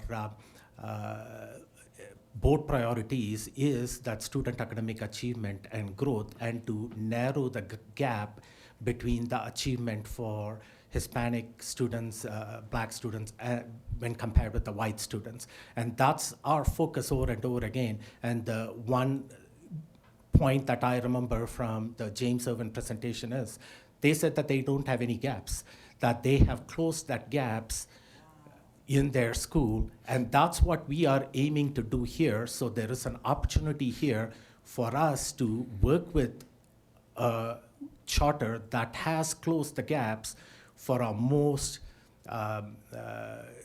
challenging demographic students who face the most challenges, and we want to do right by them by equity.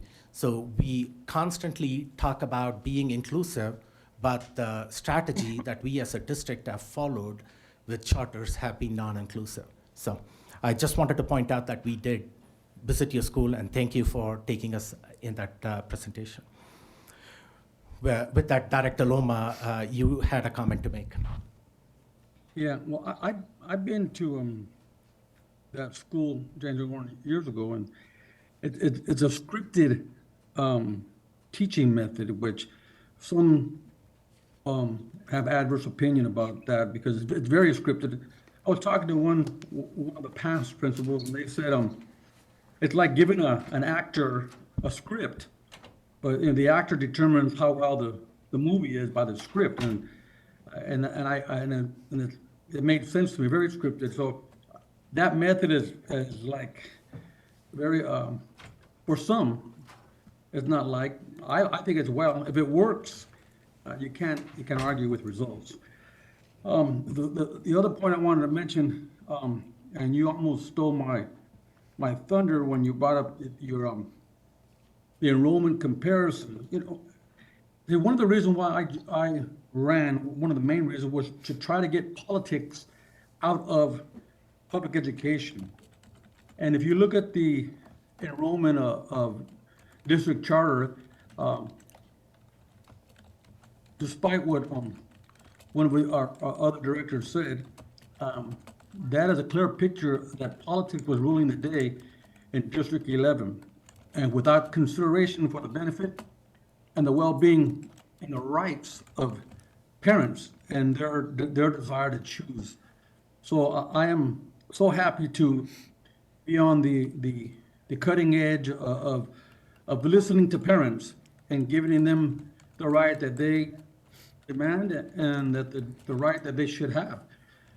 So as we look for quality schools, and then we can assist those schools to better educate our entire community, D11 will be better for it.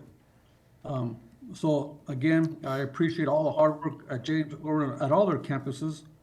In fact, I was on the board when we approved the sale to James Irwin, the school that they now have over there by between Circle and Union. And but anyway, that I think that was a good choice then, and it's a better choice today. Thank you. Thank you, Director Loma. One more thing I want to add for the community's benefit. That was the other charter that we discussed, which was the Colorado Military Academy.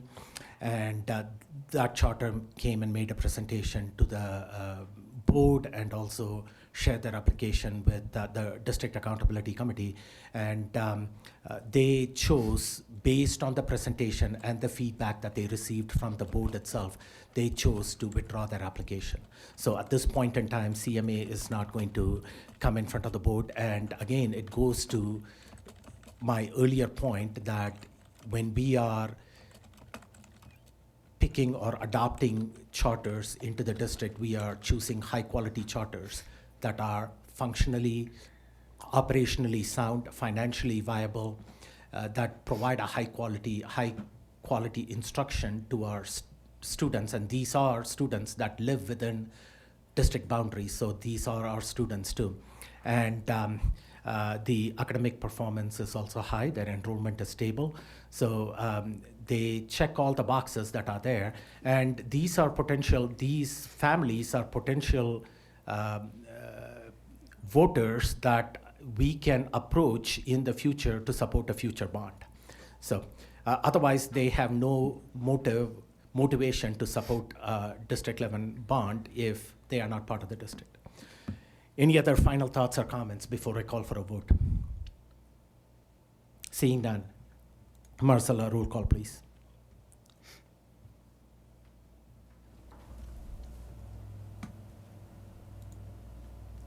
Director Bankus? Aye. Director Daniels? No. Director Jorgensen? Aye. Director Loma? Aye. Director Malpacum? Aye. Director Nelson? Aye. Director Ott? Aye. The ayes have it. The motion has been adopted 6-1. And congratulations to James Irwin Charter Academy and to the district. Hopefully you can work out all the contract details and circle back with the board in the next month and a half. Thank you. Thank you for being here.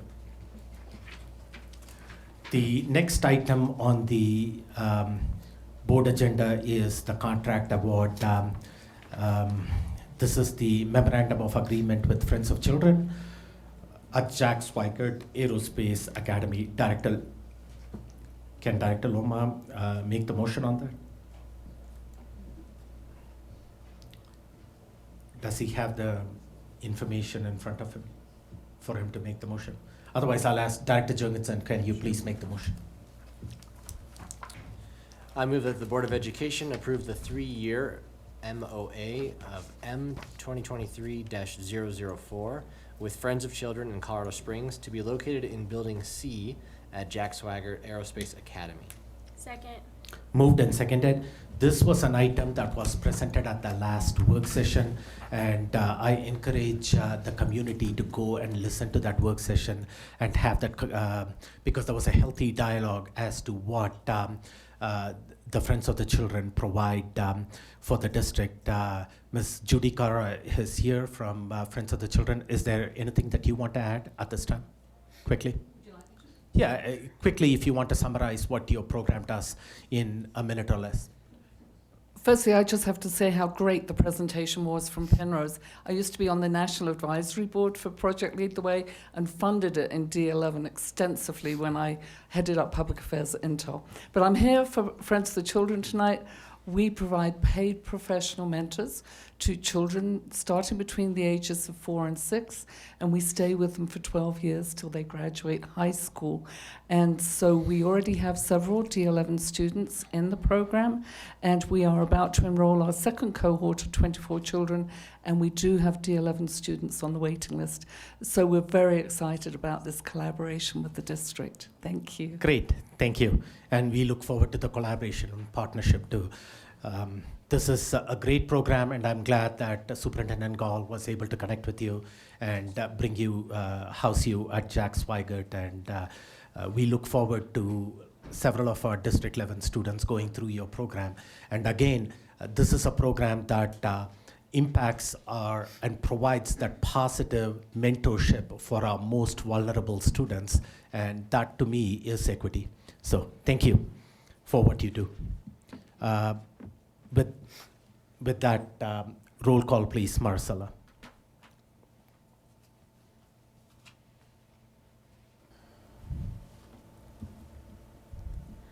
Director Bankus? Aye. Director Daniels? Aye. Director Jorgensen? Aye. Director Loma? Aye. Director Malpacum? Aye. Director Nelson? Aye. Director Ott? Aye. The ayes have it. The motion has been adopted, and you have the contract aboard. And I'm sure all of us look forward to visiting Jack Swigert and spending some time with you and your mentors.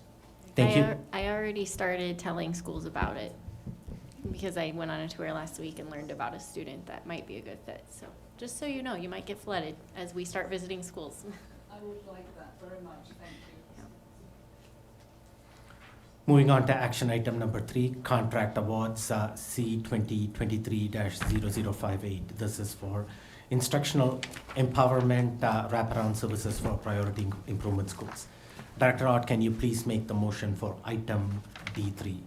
Yes, I move that the Board of Education approve contract C 2023-58 for Instructional Empowerment Incorporated for a 2-year contract term ending June 30th, 2024, at an estimated price of $1,405,363.50 using ESSER funds. In addition, a 1-year optional term currently unfunded at an estimated price of $1,176,215 that, if executed, will start July 1st, 2024 and end June 30th, 2025. Second. Moved and seconded. This is, it was seconded, right? Yeah. Okay, moved and seconded. This is a new item, so I'm going to hand it over to Superintendent Gall. Yeah, if I get Chief Odom and Area Superintendent Dr. Brandon Comfort. Thank you, Superintendent Gall. Good evening, Board of Education.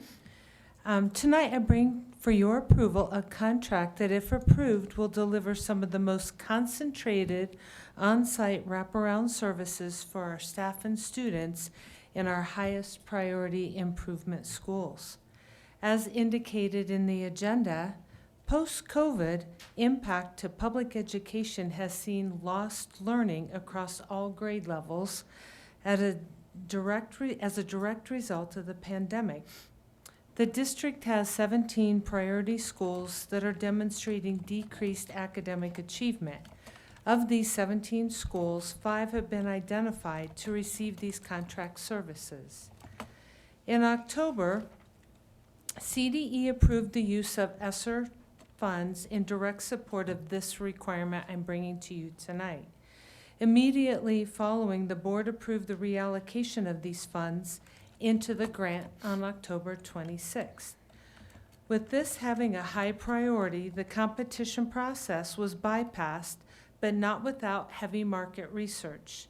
2 of our area superintendents began market research on identified providers to ensure that only contractors with proven outcomes would be considered. Their research included previously used district vendors, CDE vetted vendors, and outreach to other educational sources. Instructional empowerment rose to the top with their approach and proven outcomes at other districts. With me tonight, in addition to Dr. Brandon Comfort and Mr. Darren Joyner, is Interim Executive Director from Procurement and Contracting, Rosa Garcia.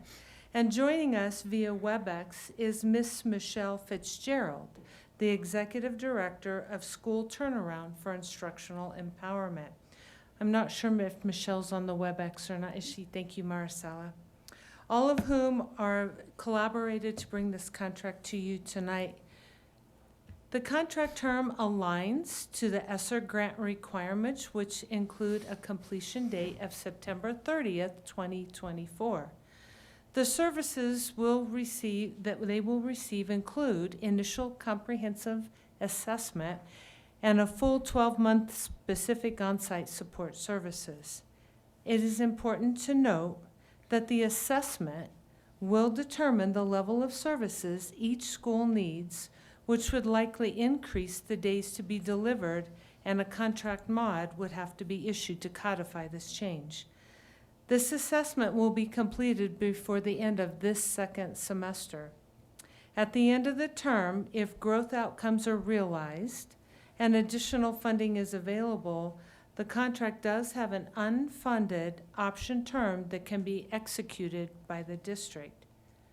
These services include in-person, on-site, 2 days a week coaching and modeling of best Tier 1 instruction, best practices of proven systems.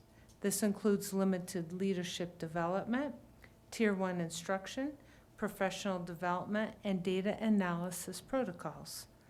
The desired outcome is to create or repair broken systems impacting a school's ability to achieve and sustain academic achievement and growth. Here to provide a more detailed preview of what the provider support will look like at each of these 5 sites is Dr. Comfort, our West Area Superintendent. As Dr. Comfort comes forward, I just want to remind the board of the long conversations we had during the Fund Balance Task Force of this being our highest needs service provider in a coherent and aligned way to be consistent with the district strategy on best first instruction. The numbers that we saw last week during the work session on mid-year growth are proving that that is a viable strategy. The challenges that we saw was the inequity of equity of how is it that we provide the high quality level of central office supports to our schools at the level that they need. Bringing this type of partner in allows us to get a deeper level of wraparound service for our highest need schools. So this is part of that, what I call the Russian nesting dolls of how we fit different layers of support with the same strategy, ensuring that we can get the differentiated levels of support to the schools to the highest need. Brandon. Good evening, Board. Superintendent Gall said most of what I was going to say. So, but as Chief Odom said, one other thing, Ms. Fitzgerald is on the line, so she'll be able to answer any technical questions that you may have. As Chief Odom said, this is a follow-up to the fund balance request to provide high-level supports for our schools in greatest need. I also want to call out this directly aligns with your board priority of improving academic outcomes at schools, as well as Mr. Gall's strategy to provide differentiated support to our highest need schools. Obviously, this is our highest level of support that we can provide schools. The schools that right now are slotted to receive this support are Audubon Elementary, Galileo, West, Fremont, and Adams. And I really want to call out a few things related to instructional empowerment that makes them a perfect partner for the work that we're doing in District 11. Number one, as Chief Odom said, their track record. They have significant results in every school district that they've worked in, many of which have similar demographics and struggles as District 11. And I'm sure Ms. Fitzgerald can speak to that if you have additional questions. Secondly, and probably most importantly, is their process aligns perfectly with our best first instruction strategy. They're not an intervention provider. They're not coming in trying to just provide a program that supports intervention. They're here to improve core instruction, which is exactly what we're trying to do as a district through best first instruction. And then number three, they're providing in-person coaching. This is not a virtual model. They won't be supporting teachers through WebEx. They will be on-site multiple days a week over multiple weeks of the school year, providing leadership coaching and teacher coaching in the building throughout the school year. And so with that, just wanted to call out those specific concepts that I think make them a really powerful tool that we can utilize with our highest priority schools. Turn it over to the board for any questions that you may have for us or Ms. Fitzgerald. Thank you. Thank you. And Ms. Fitzgerald is available too. Okay. She is on WebEx, we checked. Okay. Director Bankus. The only question I have, because we've discussed this at length, I want to again compliment the staff, the chief superintendents, for the amount of time invested. And we got a graph that showed how many visits that you all are making. Thank you all for the investment that you are making for the benefit of our students. So with the added resource of this company coming in to embrace and to support with all of the things that you've outlined, does that in any way free up all of the area superintendents so that they can spend some of that time out with other schools? Or will it stay the same level of intervention? Yeah, thank you, Director Backus. That's a wonderful question. I think it's a yes and. So they will be providing significant in-building support. Part of that will be with the area superintendent team, so they're also building our capacity to provide, so that we can provide better coaching to our principals in schools. Obviously, with them being in buildings 2 or 3 days a week, that should allow us some opportunity to provide extra attention in other parts of our area. So I'm hopeful that we'll get to spend significant time with them, learning from them, and ensuring that we stay visible in those specific schools, while also having a little more flexibility and freedom to maybe get to some of those other priorities that we're struggling to right now. Thank you. Director Jurgensen. Yeah, I love everything about what you shared tonight, Mr. Comfort. I also wanted just to reiterate that this is being allocated from ESSER dollars, so this is federally given dollars that are for the purpose of catching up our students and learning loss from COVID. And so I just wanted to reiterate that and say that this is a great use of those funds and meant for directly what we want them to be used for. So I appreciate that. Thank you. Director Nelson. It's not so much a question for the organization, but for us as a district, and not to be answered tonight. Just thinking through, we picked these schools originally several months ago, but now that we have mid-year data, should we rethink what schools this goes towards? And for example, when I look at the growth data that we reviewed last week, Man had lower growth than Galileo or Twain versus some of the other schools. So just something to think about and consider. Would it make sense that we maybe pivot to a different school than what we originally were thinking based on now having updated information? Don't have to answer tonight, but. Well, just the comment, we have been working together with the area superintendents, and I empowered them to make the recommendation of the schools that they still felt holistically would benefit from this deep type of relationship. Although we are extremely proud of the strength that we've seen in mid-year data and are paying attention to where mid-year data hasn't shown the complete strategy implementation that we would hope, we still feel that this is the right group to recommend to go forward. But we're happy to have a follow-on conversation to get in depth with individual board members. I just was thinking about, we asked you to make that decision before having updated information. Yeah, we've updated that, and as a matter of fact, Penrose was on that list and then has come off that list since the conversations original. with instructional empowerment. Okay. Did another school go in? Yes, the budget allowed us to create a potential relationship with 5 schools. And then just due to the long-term nature of lack of growth at Galileo, even though the man numbers were a little lower than Galileo at mid-year, we felt getting that positive, long-term, sustainable swing at Galileo would be better implemented through this type of relationship. Okay. Which school replaced Penrose? I don't remember the original list. Audubon. Yes. Oh, I thought they were on the original one. I Seems like- think it It depends doesn't upon matter. We can check back. what Yeah. version Come of back the to you. draft. Yep. Okay, thank you. That was all I had. Okay, thank you. And it's also an opportunity, even though it's at the 4 or 5 schools that you listed out there, the best practices that are being learned in those schools by this outside organization coming in, maybe that can be spread to the other schools through the area superintendents. You can carry that information to the other schools too. Yeah, President Malpacum, that's a wonderful point. I think that if, and I'm sure instructional empowerment would say this, their job is to get us to a sustainable, scalable process that we don't require their services anymore. So I think to your point, we should be able to take what we learn from them and apply it in any setting. Okay, thank you. Director Ott. Thank you. I appreciate that there is a sense that you will learn and have takeaways, because it does seem like we continue to put money into, as noted, University of Chicago and ANET, and I think there was another one before that. And of course, we want something that just works and we learn from, and then we don't have to do this. I've had a couple of folks from the community express concern, so this might be for Chris, about the lack of an RFP, and there's concerns like not what you know, it's who you know. And just, I will note, there is great enthusiasm from you as staff, and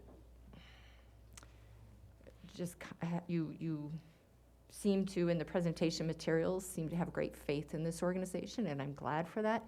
But can you address those concerns for our community about why there was no RFP, or elaborate on that? I appreciate that answer, Director Ott, or that question, Director Ott.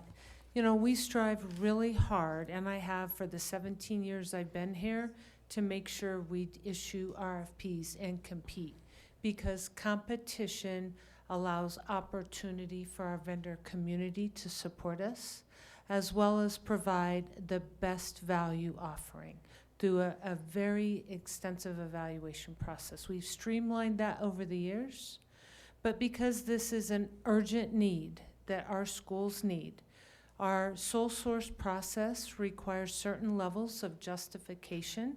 We have to identify that we go out and do market research to identify what is out there that's available, and that what we believe can best meet this need is fully vetted from a financial viability.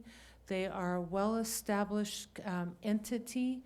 They have proven and demonstrated outcomes, and that their price is fair and reasonable. So when we do that, it takes a while to get that. And I can tell you that Dr. Comfort and Mr. Joyner did an excellent job in vetting those factors, because this is that important. So I hope I can address and comfort the community that we don't do this often, but I felt it was very warranted, and I was supported by the superintendent and the area superintendents. I hope I've addressed that question. Does anybody else have anything to add? Director Ott, any further? No, I think that begins to address it at least. And if folks still have concerns, I assume they can reach out to us or the superintendent. Yes. Okay, thank you. And the follow-up, what I will add is, one of the things that from the board dais I have repeatedly stressed over and over again is that there should be an accountability in the system. So I'm going to trust that you guys are the experts in this, that when you bring this, these are the experts in the field that are going to meet the needs of our schools, our staff, and students, and provide that support. So, but with that comes the accountability a year or two from now. If that process that's being put into place, the supports, is resulting in improved student outcomes. Okay, that's all I have. Director Loma, do you have a comment? Yeah, having worked with or seen Chris Odom work for 6 of those 17 years, I trust her judgment, and I feel the community should trust the decisions that she made along with her staff. And I'm confident that we are doing what's best. And like was stated, it is an emergency.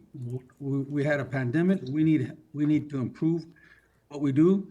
And so I just want to lend my thanks and my confidence to the team that put this together. Thank you. Seeing no further questions on there or comments at this point in time, do you still want to talk, Director? Okay. Roll call, please, Marcella.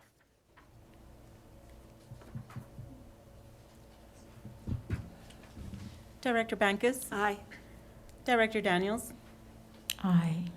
Director Jorgensen? Aye. Director Loma? Aye. Director Malpacum? Aye. Director Nelson? Aye. Director Ott? Aye. The ayes have it. The motion has been adopted and the contract has been awarded. Thank you very much. I appreciate your support. Thank you. There are no budget transfers.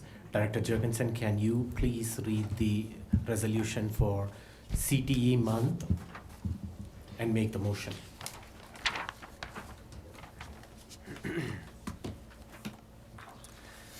Resolution 2023-15, Career and Technical Education Month.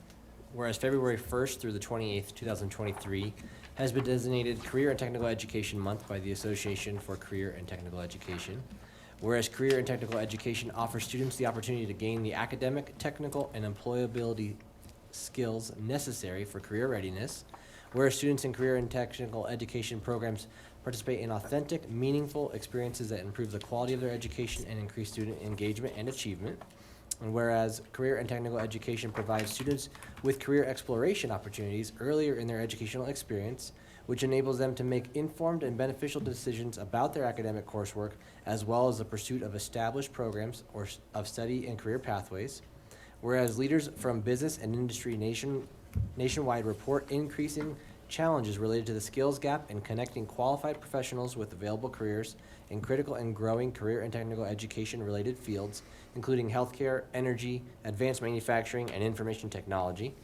Whereas career and technical education prepares students for these and other fulfilling careers by offering integrated programs of study that link secondary and post-secondary education and lead to the attainment of industry-recognized credentials. And whereas ensuring that employers have access to a qualified workforce is a crucial step in ensuring productivity among the business and industry communities, as well as continued American economic growth and global competitiveness. Now, therefore, be it resolved, we, the directors of the Board of Education of Colorado Springs School District 11, do hereby proclaim the month of February 2023 as Career and Technical Education Month in School District 11, and urge all members of our community to become familiar with the services and benefits offered by the career and technical education programs, and to support and participate in these programs to enhance their skills and productivity. I move that the Board of Education adopt Resolution 2023-15, designating February 2023 as Career and Technical Education Month in District 11. Second. Moved and seconded. Superintendent Gall, I think we have a brief presentation. We sure do. I'd like to get Scott and Dwayne to come up, and as they're coming forward, I just want to acknowledge that Scott brought his daughter Lindsay this morning to Unified Bowling, who is a recent special education graduate from University of Kansas. And so if I could get each one of the board members to send Scott a note to say, we'd love to have her employed here in District 11. At least as a substitute or in some consulting way. A very bright and impressive young woman today. So over to you, Scott. Well, if I may quickly say, I met her too, Lindsay, this morning. I welcomed her and I encouraged her to attend the board meeting. And I almost convinced her before Scott stepped in and said, like, no, I'm taking her back. So we could have had her here and put the pressure on her to join our staff. So well, I thank you all. And President Malpacum, Superintendent Gall, from her mother and me, we both would love for her to find gainful employment with benefits, so this may be a workout for everybody. Thank you, thank you. Yeah, I've got two others in case you guys are feeling charitable, so. Thank you for the opportunity. We will be brief. I want to just give you a couple things. We're going to have some other opportunities in February to talk, but want to talk a couple things that you should be seeing or hearing about. We want to also thank Director Daniels for some of the shout outs, made this presentation a little faster, so thank you. First thing we want to talk about is toolkits. I want to thank Deborah Ashby and her team. We are sending out information on all the college and career options to all D11 stakeholders beginning in elementary school every month so that people can make good, solid decisions about where they want to go to high school, to elementary, middle, and high schools, what our programming is. It'll also have degree maps in there so that they can see if they're picking a career choice. Here are the industry certification options, here are the 2-year options, here are the 4-year options. Basically, the goal is to demystify all the options that are available to kids so that they make good, intentional decisions from jump. So again, want to thank Deborah and her team for helping us with that. A couple just quick highlights, concurrent enrollment, and I want to thank Tamara Acevedo, Chief Acevedo, and her team, especially Valerie Skates, on helping us with all of this stuff. But last spring, we offered 2 college classes, concurrent enrollment classes. This year, we're offering 22 this spring. Last year, 50 kids participated. This year, we got 550. We expect those will go up. We hope those will. Last year, we had 5 students participate in the Ascent program. We have over 200 kids in the queue this year. Again, I want to give Dwayne and his team just a tremendous amount of credit for all the hard work that they're doing. We started a program called CLEP, College Board Exam. Most of our schools will be participating in February. It's a college test out option.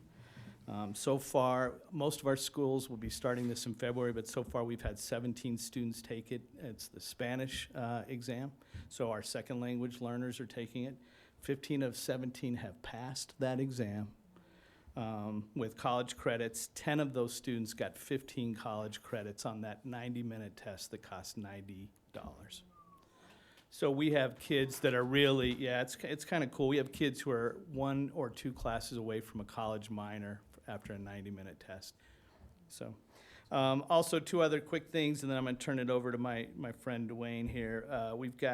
We're working with a group called the National Education Equity Group, we're offering college classes, but from highly selective institutions. We love our partnership with Pikes Peak State College. We have wonderful opportunities with UCCS and a lot of others. But these, right now, we are offering a class from Stanford and another class from the University of Pennsylvania, Wharton School of Business. So we'll talk more about those in February. Just want to let you know. Last thing I want to talk about before I turn it over to Dwayne is one of the things we really wanted to do was get our opportunities available across so that you weren't penalized by the geography of where you go to school, that if you wanted to access a college or a career option, you could. We did a foray into this with arts, which is another big thing where a lot of times the arts aren't seen as opportunities to go to college or in those kind of things. We're offering a college art class. We have 40 kids from almost every high school in our district participating. So we're sharing resources. People are getting them from all over. And we hope to continue this going forward. So, Dwayne, you got a couple? And as Dwayne comes forward, I just want everyone to know he is a space liaison. So I'll ask him to explain that as he goes over some of the work here. Thanks, I appreciate it. Thank you, Superintendent Gall, directors. With Career and Technical Education Month, I think it's important that we see career and technical education as a continuum that isn't separate from post-secondary, but a part of a post-secondary decision. 9 out of 10 jobs in the state of Colorado require a post-high school credential that could be a degree, but it could also be a certification. And so I think the complement of career and technical education and post-secondary options has to be considered as a win-win for everyone when they work together. To that extent, in addition to all of the college programs and post-secondary opportunities that Mr. Mendelsberg has mentioned today, last year we tallied it up in CTE programs. So true CTE programs awarded 990 college credits. 1/3 of that was on our high school campuses.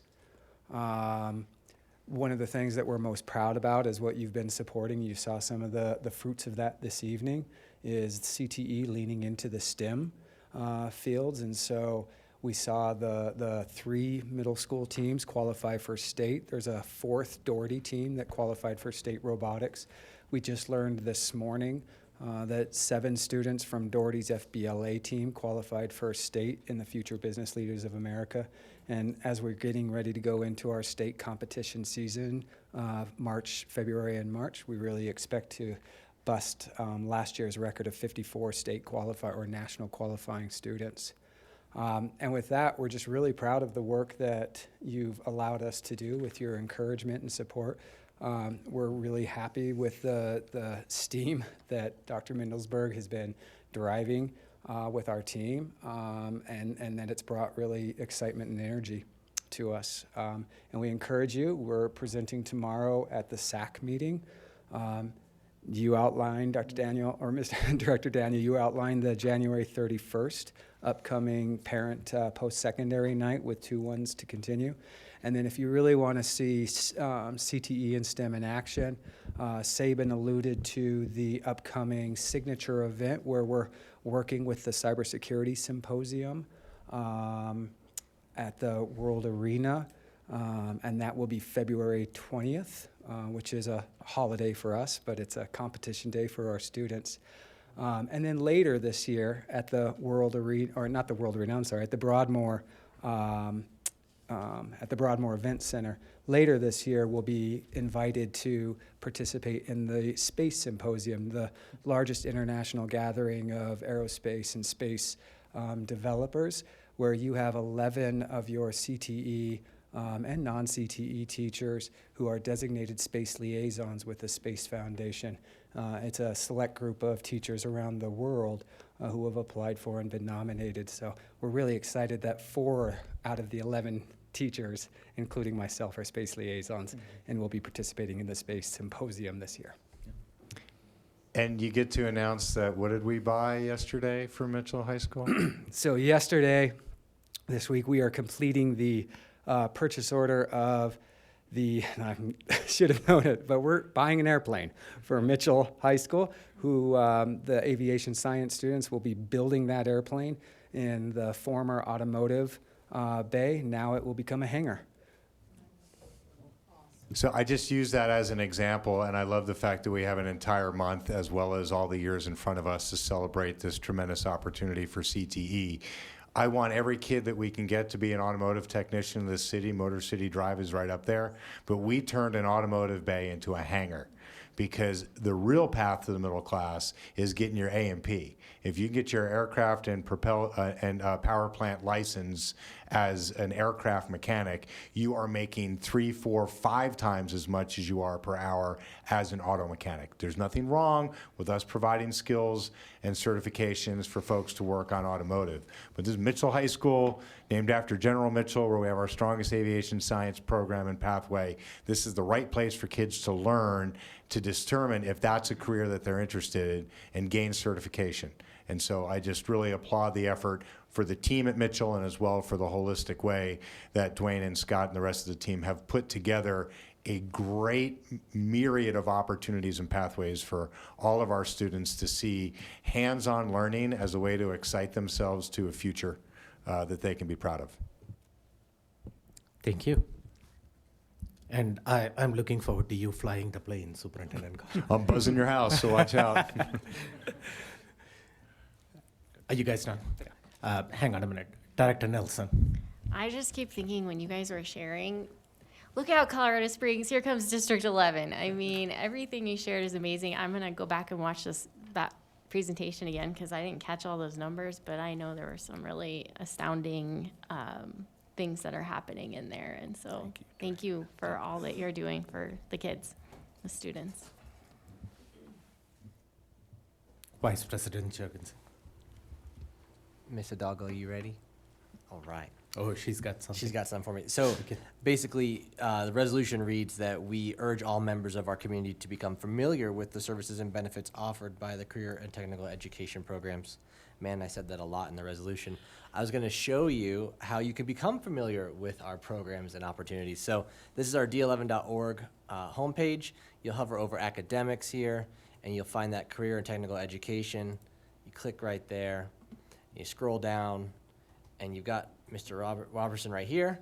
But this image right here is your go-to guide to whatever your student might be interested in. So you've got your accounting, ACE work study, agriculture, hydroponics. I mean, whatever their aviation sciences we just talked about, whatever they're interested in, and then it tells them what schools those programs are at. So you have your schools here at the top: Coronado, Doherty, Career Pathways, Mitchell, Palmer, and Tesla. My question would be, do we have Odyssey Echo that we can add to that diagram? Odyssey Echo is the sponsoring school, but the program is designated Career Pathways. So when you see Career Pathways, those are the programs at the Roy J. Wasson Academic Campus, and the leadership at Odyssey is the actual sponsoring school for those programs. So and if you go back a tab, you'll see there's an actual drop down for Career Pathways at Odyssey College. Go back up. Whoop. There you go. No. Sorry. I think you got to go back one more tab or go up a little bit. It should be the regional programs, and some of the Odyssey programs are included in that drop-down menu too, but it's the Okay. regional program right there, Career Pathways Regional Programs. Okay. So you got one chart there, and then you can hop into here, and you can see some other things here as far as their schedule and all that. But yeah, just wanted to show you how to get familiar with that. You know, if you've got a middle schooler, even down to elementary school, as Mr. Mendelsberg said, you know, getting them that idea of, hey, where There could you you go. be going for things? Go So, down, one up, there you go. Yeah. So they're right there in their own tab too. So that's more your Roger Wasson campus happening. So anyway, that's how you can be familiar with these programs that you guys are doing. Thank you. Thank you, guys. Thank you. Thank you. Seeing no further comments from the board, thank you. Thank you for coming and making that presentation. There are wonderful opportunities available for our students, and this is something our students can take advantage of right when they are in the middle school going on into the high school. And if they plan accordingly, they can take a lot of college credits when they are in high school. Roll call, please, Marcella.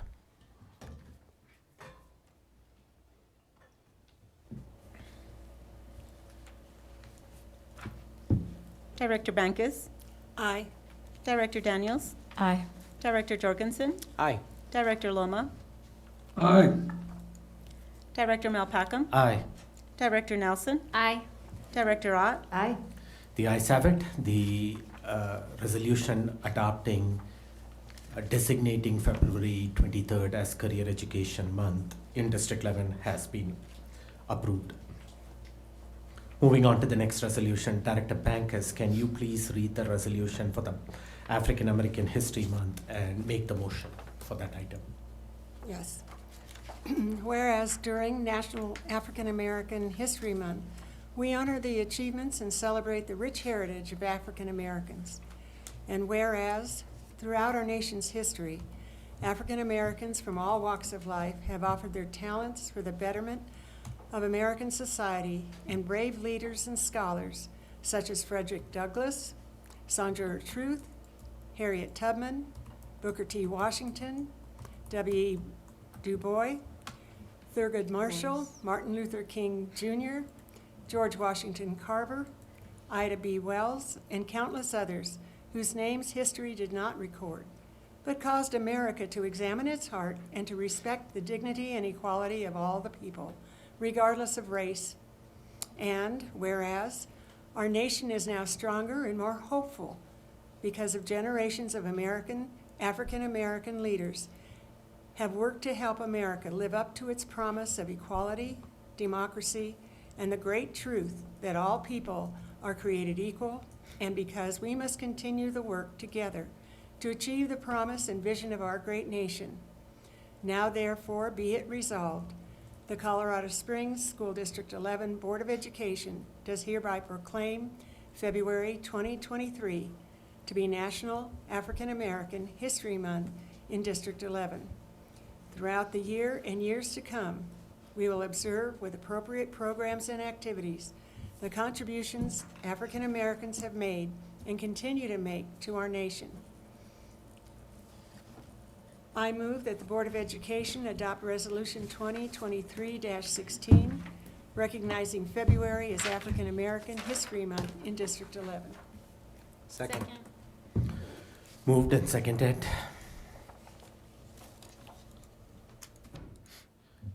Board members, do you have any comments or feedback before I turn it over to Ms. Hidalgo for roll call? Director Bankus. As I said in my board report, it is through the cooperation and the unity and finding common ground that we make this resolution become reality and actionable. I think it's important for us all to remember that we basically, fundamentally, are all human beings, and we share in that commonality. It is up to us to use our intellect and our friendship and our willingness to find common ground so that we lift one another up, that we encourage one another, that we give each other the opportunity to voice their opinion, to respect one another, and to live the dream that says America is open to all.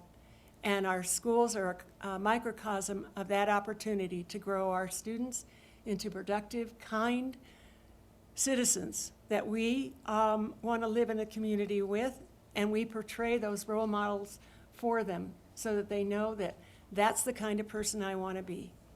Thank you. Thank you. Well said. Dr. Ott. Thank you.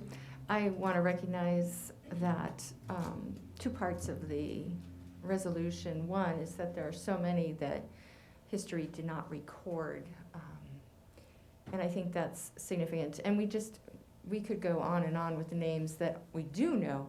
So I encourage folks to reach out and learn about the many folks who have made a difference.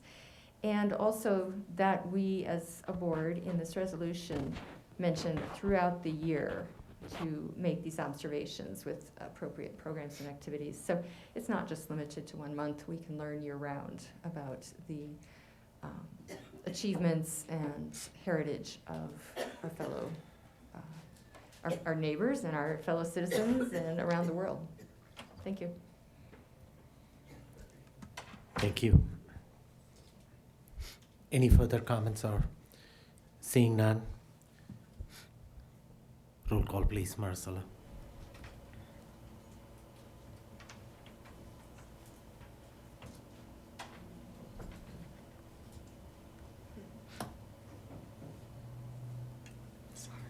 Director Bankus? Aye. Aye. Director Daniels? Aye. Director Jorgensen? Aye. Director Loma? Aye. Director Malpacum? Aye. Director Nelson? Aye. Director Ott? Aye. The ayes have it. The resolution recognizing February as African American History Month in District 11 has been adopted by the board, and I encourage our schools to take advantage of this opportunity. And as Director Art provided, this is a learning opportunity for all our students to learn about some of our great African American leaders who made a difference and got us where we are. Moving on to the next action item on the agenda. Director Nelson, can you please make the motion for the mid-year modifications to the 22-23 adopted budget?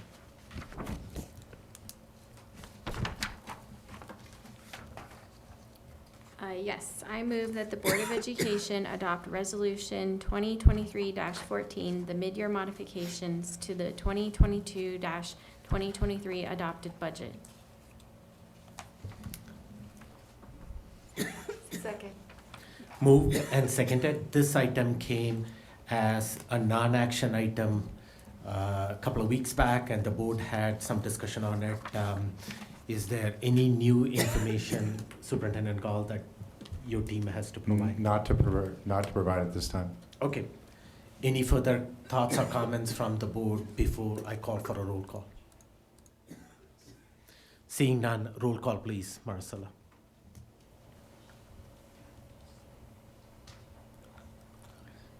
Director Bankus? Aye. Aye. Director Daniels? Aye. Director Jorgensen? Director Jorgensen stepped out. Director Loma? Aye. Director Malpacum? Aye. Director Nelson? Aye. Director Ott? Aye. The ayes have it. The mid-year modifications have been adopted. Moving on to the non-action item, we have one non-action item. This is policy GBGB, staff, personnel, security, and safety. This item was presented to the board as non-action in December 14th, 2022, regular meeting. And there was some suggestions provided by the board, if I remember, at that point in time. Superintendent Gall, I turn it over to you. Dr. X? Good evening, Board of Directors. Superintendent Gall. Policy GBGB is being reintroduced for adoption by the Board of Education. This policy is required by Colorado Revised Statute 2233-109.1, Section 3. This policy was repealed in 2018 with language being moved to Policy ADD/ADD-R and to Management Directive MD-A2. The additions that were added per the will of the board were bullet point number 3 under administrators and designee responsibility, indicating contacting the student, parent, and guardian to discuss the incident. Was that the only change that was made? That was the only change in GBGB. Okay. I think that was something Director Bankus requested. Is that satisfy what you had requested? Oh. Yes, Director. I want to thank the policy committee and you in particular for taking that concern back to the committee and bringing that forward.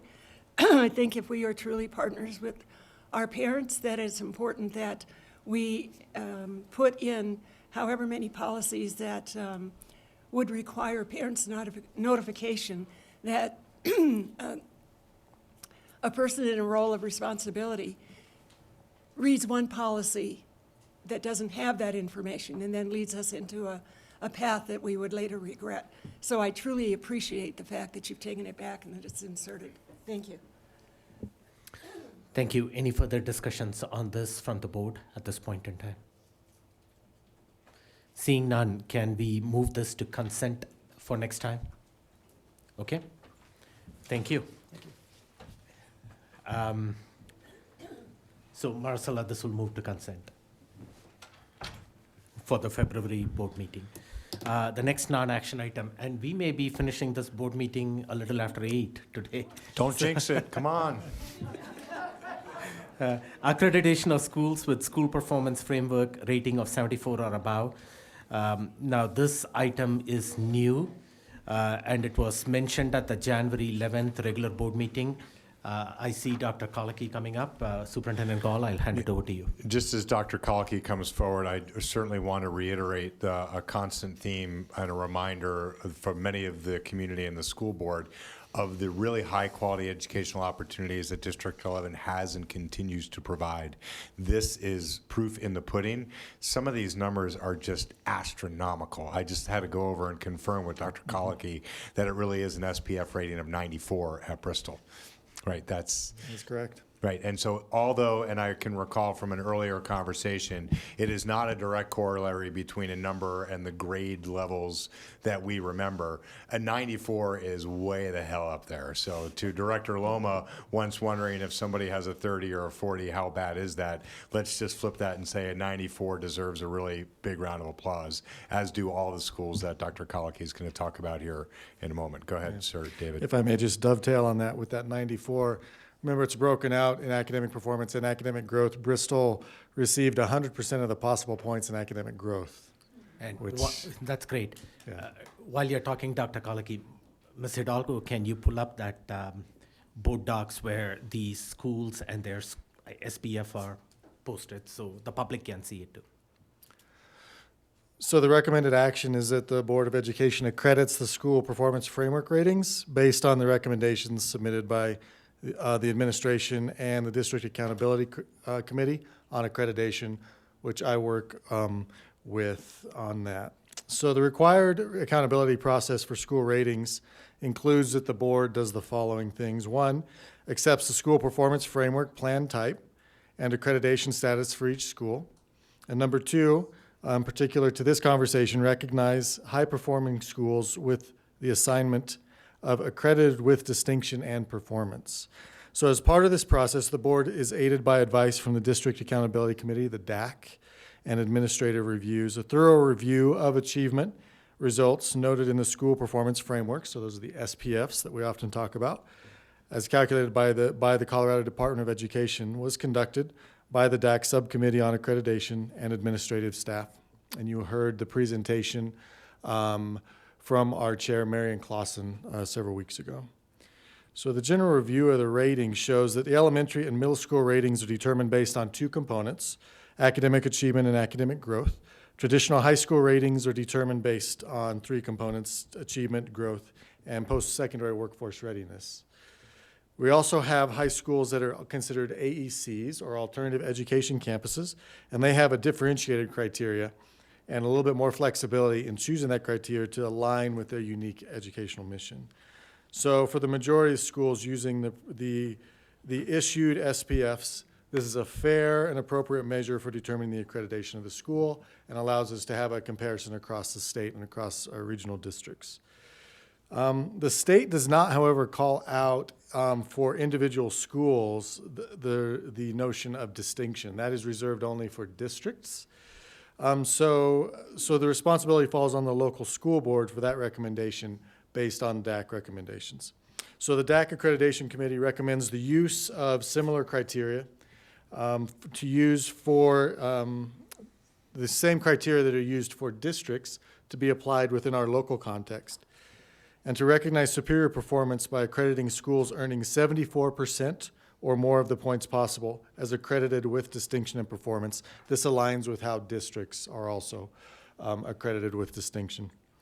There are 9 schools that met this threshold. They are Academy ACL, Odyssey Early College, and Career Options, Bristol, Chipeta, Halbert, Scott, Stratton, Taylor, and Trailblazer. And these are the only schools being recommended for an accreditation rating different from the rating provided by the state's SPF system. So these ratings are Academy ACL received a 74.5, Odyssey a 74.4, Bristol the aforementioned 94, with the full amount of points being gained for growth. Chipeta 84, which is also very, very, very, very good. Halbert 82, Scott 83.3, Stratton 74.5, Taylor 89, and Trailblazer 78.5. So thank you for considering this notion and supporting these schools and celebrating this really significant success and ongoing work that these leaders and teachers are really exerting in these buildings. So thank you. Are there any questions? Well, this is wonderful news that we can celebrate these schools, especially considering the challenges of the pandemic for the last couple of years. And coming out of the pandemic, these schools, strong performers, and we want to certainly recognize them. If the state is not recognizing them with the distinction, we have, as a school board, sent a strong message by recognizing them. So thank you for bringing that, and thank you for the DAC for providing a similar recommendation to the board. Pleasure. Director Bankus. So are they going to get big banners? They are. Yay! So Deborah's office is in the process of and I will add that good question, Director Bankus. So Superintendent Gall said the same thing. We need to recognize them, and Ms. Ashby came up with the idea that we should provide banners to them, which they can take to their respective schools and hang it out there proudly for the school and the community to celebrate those schools. So the last conversation with Deborah on this is that these banners would be ready by the next board meeting, so we can present these board meetings when the board formally takes action on this agenda item. Director Nelson. I just wanted to point out that Taylor Elementary was at an 89, and at one point in time, there was talk of possibly needing to close that school. And so I just wanted to make that statement that, I mean, I'm so glad that we're headed down a path that we're not going to have to do that. And congratulations to them, because you're making it incredibly hard to do so. I mean, it's not going to happen with those kinds of numbers. Great, yeah. And the other thing I want to point out everybody to is the banner that is, or the chart that is behind Vice President Jurgensen. This was something that the Taylor Elementary School students put together out there to appreciate School Board Appreciation Month. They're making it difficult for us if they give us these kind of accolades. So. Good job to everybody that's on this list. Kidding. Yeah. Thank you for all your hard work making this list possible. Right. And this is a collective effort. It's not only the schools themselves, the staff, the community out there collectively coming together to show that even though the challenges of the pandemic existed and were real, you can overcome those challenges. And that's the grit and the determination that we want for our students, and that's the same thing we see in these schools. Even though we are outside the pandemic now, there are other challenges that are going to come on a monthly or a yearly basis. It is possible that these schools have demonstrated that we can overcome those challenges. So thank you. This will move as action for the board approval. Director Jurgensen. Real quick, I have Mr. Hamill, who's the principal of Bristol. He and I have been friends since he taught back in Monument, and actually Air Force football season ticket holders together before we had kids and grew up. Anyway, he texted me back in September with his SPF, and he's like, "Have you guys seen our SPF yet?" And I said, "No, I haven't." He sent me a picture. He was so proud. Excellent work from that principal. So shout out to Gabe Hamill there and his domination, as he texted me domination, because he did. So congrats, sir. Yeah, and that was one of the school spotlight that Bristol was here a few months back. And what I remember from Principal Hamill's presentation was that they had also increased their enrollment in the school. At some point in time in the last couple of years, they were below 200 students, but the last time he talked to us, they were in the higher 200s, closer to the 300 range. Again, it goes to show that student outcomes are associated to student enrollment there too. So this will come as action item, and we look forward to, the board will look forward to recognizing these schools with a banner from Ms. Ashby and her team when it comes back as action item in a couple of weeks. Moving on, request for new agenda items from board members. Director Daniels. Thank you. I wasn't sure about, prior to Superintendent Gall, we had a college readiness program, and I know that UCCS is doing their pre-collegiate program coming up, and that's where they take students from middle school to high school to the various campuses here in Colorado Springs. I don't know if D11 is still actively involved with the pre-collegiate program. They were participating when Dr. Thurman was here. She was kind of the spearhead for that program. And now that she's not here, it's no longer like viable. But I was just curious to know if we as a district are participating so that the students know they can visit these campuses every quarter. They have a whole ambassador program for the students, and I'm not really sure where this can land with finding out more and where that is and just moving forward. Sure, I have a meeting tomorrow with UCCS, so I'll get an email answer to the board to understand what is either happened or the transition of that program. I know we have very deep relationships in many of our schools with UCCS. So whether it's transformed in a different form or another, I'll provide an email update to the board. Yeah, that's awesome. Thank you. I know that they were looking for first-gen students, military careers, all of those things. And I think Dr. Thurman has been gone for, 4 years now? Is it 3? I don't remember when. Around there sometime. So it's been not on the table for quite some time. Thank you. And we had Dr. Thurman here for a brief period just 4 or 5 months back. So, and hopefully we can, she's still part of the community. We can also circle back and ask her. So is this for middle school student, Director Daniels? Okay. Yeah, it's actually open. UCCS has opened it up to 6th through 8th grade. When they first approached, it was really through El Pomar. El Pomar had a college readiness program for about 8 years. D11 was a huge partner. And of course, with Superintendent, I think she was Deputy Superintendent at the time, Dr. Thurman was the person that began to give wings to that program. El Pomar passed it on to UCCS, which is where I met Dr. K. Hey.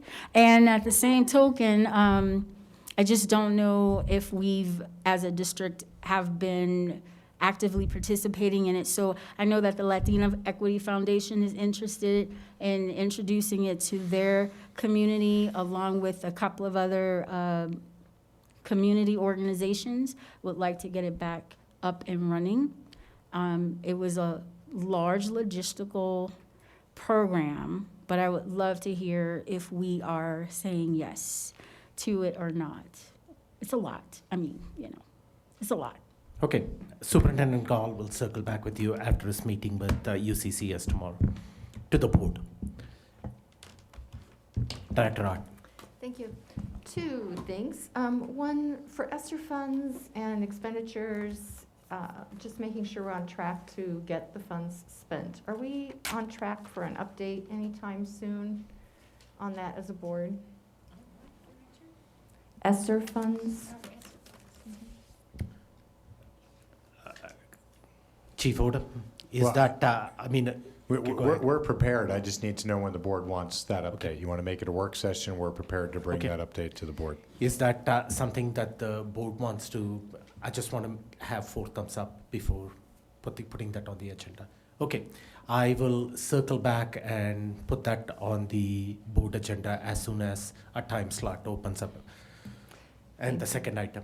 Yes, second item, about a year ago, we had a dinner with the employee groups just to check in with them, and I don't know if we had that scheduled yet. We haven't talked about it, so I thought that might be good to check in on. Thank you. Absolutely. And that was, I don't get too many compliments from Director Loma, if Director Loma is still with us. After that employee group meeting, Director Loma said, that's the best thing I've ever done as the board president out there. So that's on my radar too. We will try to circle back. Did that happen in February or March last year? I thought it was maybe even January. It was not later than February. Okay. The month of February. Okay. I will circle back and reach out to the employee groups and figure out a time to put that on the agenda too. Okay. Is that, again, 4 thumbs up on that? Okay, thank you. Yeah, it might be better to have that scheduled before bargaining starts. Thank you. Okay, thank you. Director Bankus. Director Daniels reminded me of another program that we used to have in District 11, and that was the Groundhog Day shadowing, where we took our 8th graders out around town, and they got to be tellers at the bank, and they got to be counter people at United Airlines. And United Airlines, in that program, offered the kids that we took there a letter that said when they graduated high school, they would have a guaranteed interview with the company. So they went to, and when some of the kids went to Schlag Lock and sat at the desk and did the input or whatever they were doing, and one of my 8th graders came back and said, he said that I got more work done than he did. It's a wonderful opportunity to get kids out in the community. I don't know if it's morphed into something else. I mean, we have all our pathways where kids can go and hear about this stuff. But like you said, it was a huge undertaking. I mean, you figure the buses that take 8th graders all across the district out into Oracle, Schlag Lock's not around anymore, United Airlines. One of the kids at United Airlines, the passenger that was checking in at the desk said, "Oh, first day on the job?" She goes, "I'm only in 8th grade." And it was just such a wonderful opportunity and a confidence builder for her to be able to be recognized as somebody who is capable of having a job like that. So while we're throwing this stuff out, I'd like to put that on the list. So we'll certainly add as part of our February CTE what our business internship opportunities are. I won't commit to doing anything on Groundhog's Day since it's next week, but certainly food for thought as we continue our partnerships across the city and continue to give our children opportunities to see what their education can lead to. Okay, thank you. Seeing no further agenda item requests, calendar review, we have a board retreat. That's next Tuesday, January 31st, between 3 and 6 p.m. This will be at the Tesla Professional Development Center, and it will be facilitated by Dr. Walt Cooper.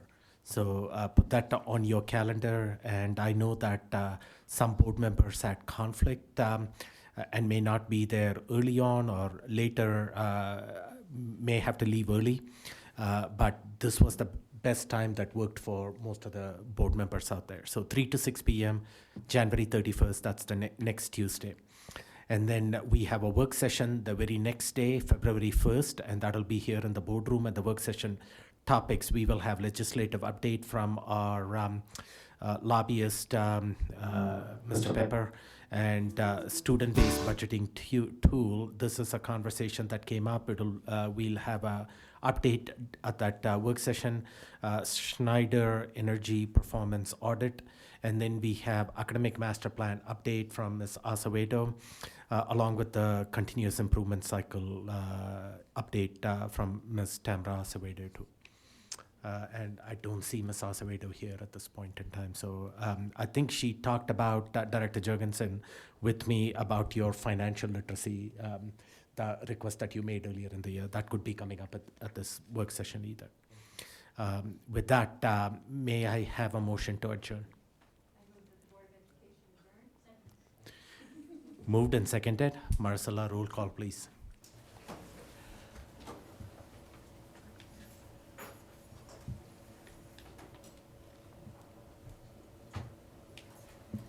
Director Bankus? Aye. Director Daniels? Aye. Director Jorgensen? Aye. Director Loma? Aye. Director Malpacum? Aye. Director Nelson? Aye. Director Ott? Aye. The ayes have it.